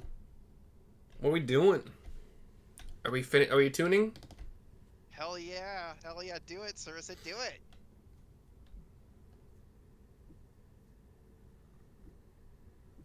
Attune to him. Your strength's gonna go up. It's gonna be awesome. Yeah, so while I guess I could put the gauntlets on but I'll still be helping Rio prepare lunch or whatever we're making. So I'll stick the gauntlets on. Okay. Let's see, I gotta hit the tune, so I'll spend my time thinking and attuning. Thinking and attuning. Okay, the way unless this comes to bite me in the ass later, the way I want to run attunement is you can still only have 3 items that you're attuned to at any one time, like you have equipped and you're gaining the magical benefits of them. However, you can attune to, let's just say, 6 items total and swap them out whenever you want to, as long as you're following the basic rules of swapping. Like if it's a piece of chest, torso armor, it takes time to take that off and put on new armor or shield, whatever. So just keep in mind, for your characters, you can attune to you can have quick swaps with up to 6 items, but only 3 at a time active. Okay. So even though this is my first thing I'm attuned to, I could technically have 5 other things, but you can only be attuned to 3 at any one time, and you take time. You are Use it 3 at any one. Yeah. The D&D Beyond will handle that 3 at a time perfectly, as it always does, but you can have 6 total that you can swap as long as it makes sense for the donning, doffing, etc. Okay. I mean, if it's a fucking circlet and you're changing out for a hat, that's probably an action, so whatever. Okay.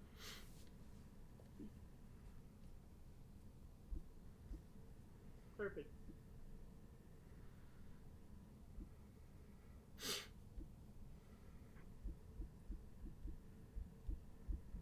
So Sarissa will just put them on, and to attune to them, so I can just get to how they feel and stuff.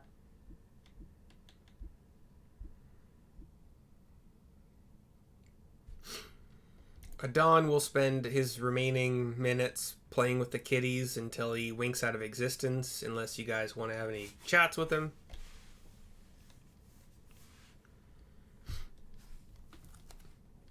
And if that is not the case, then as the kitties are like running on him or pouncing on him and jumping on him, all of a sudden he just winks out of existence. And the cats are like,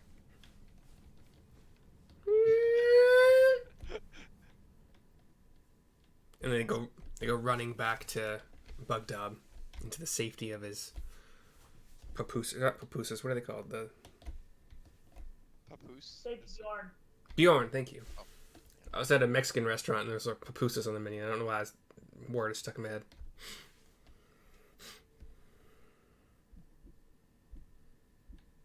Because the Indians called them papoose. That's what it might have been in my head. Yeah. I knew there's another. There's a board you tied your kid to.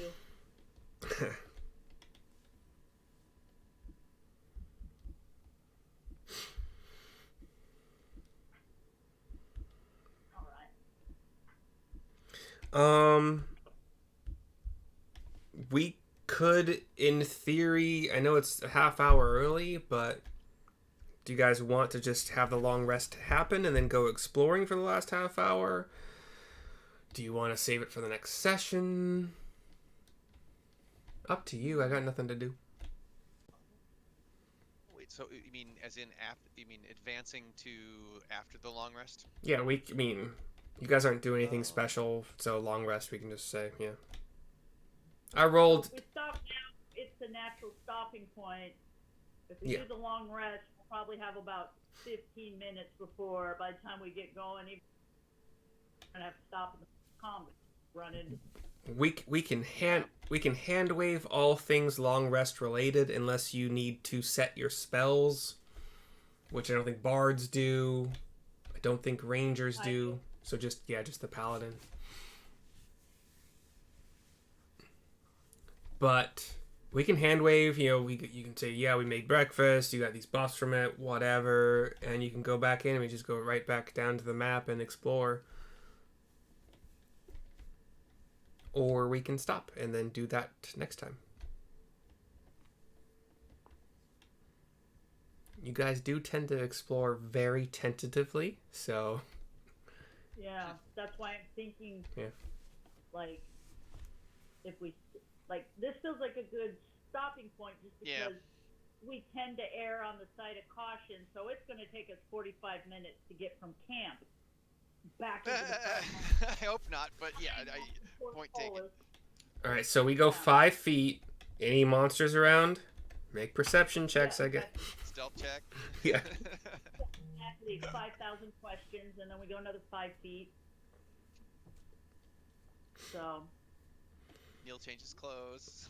Shadows, I made the executive decision that they were not going to have a Dawn prepare lunch only to not be able to eat it. So no, that would have been, he got kitty playtime.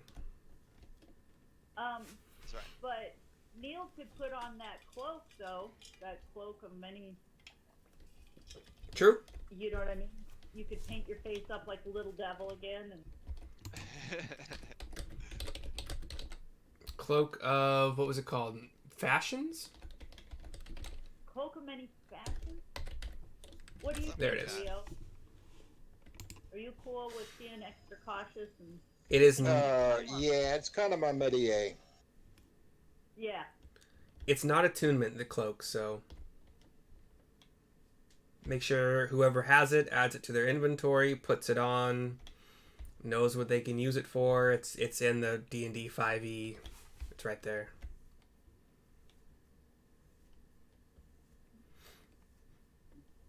All it really does is duplicate other cloaks. It doesn't do anything else really. It Or- makes you fabulous. Yeah, whatever you want it to look like, pretty much. Bonus Well, action. yeah, Neil would love that. He thinks that's the coolest thing in the world, so he For sure. would take that for sure. Right? And it's cursed and you die. Yes! It turns out this was the one thing we should have had a Dawn check out. Right? He's got. Oh, you guys read like the bottom portion of, or one of you at least, I'm hoping read the bottom portion of that augury spell, right? No. If you use it more than once in 24 hours, each successive use has a 25% chance to just give random results. Oh, that's Interesting. bad. So That's you, cool. you never really know if it's That's true. very old school. Yeah. Yeah.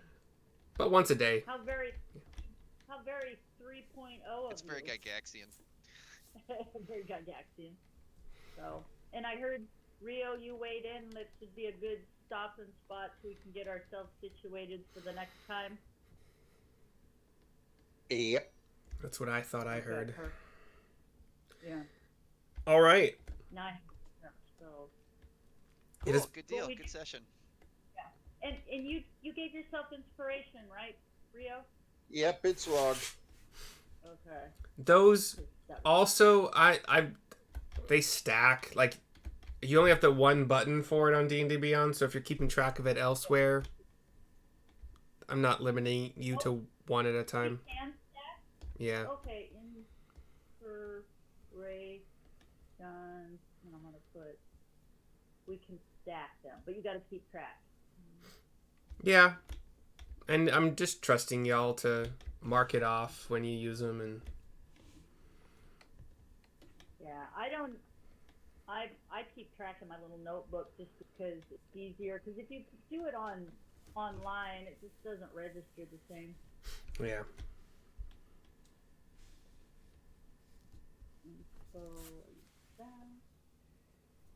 All right. And Bugdog is going with it tomorrow, right? If you'd like him to. He will Because probably... He doesn't have all. Yeah. He'll probably listen as usual. Yeah. And if we tell him, like, if something's coming, we don't want him to get poked, we could always tell him clear out, too. Yeah. Sweet. Okay. Good game, y'all. I will see you all next time. Thank you for playing. Right on. Definitely fun. Thank you very much. Bye. Yeah. Thank you. See you guys.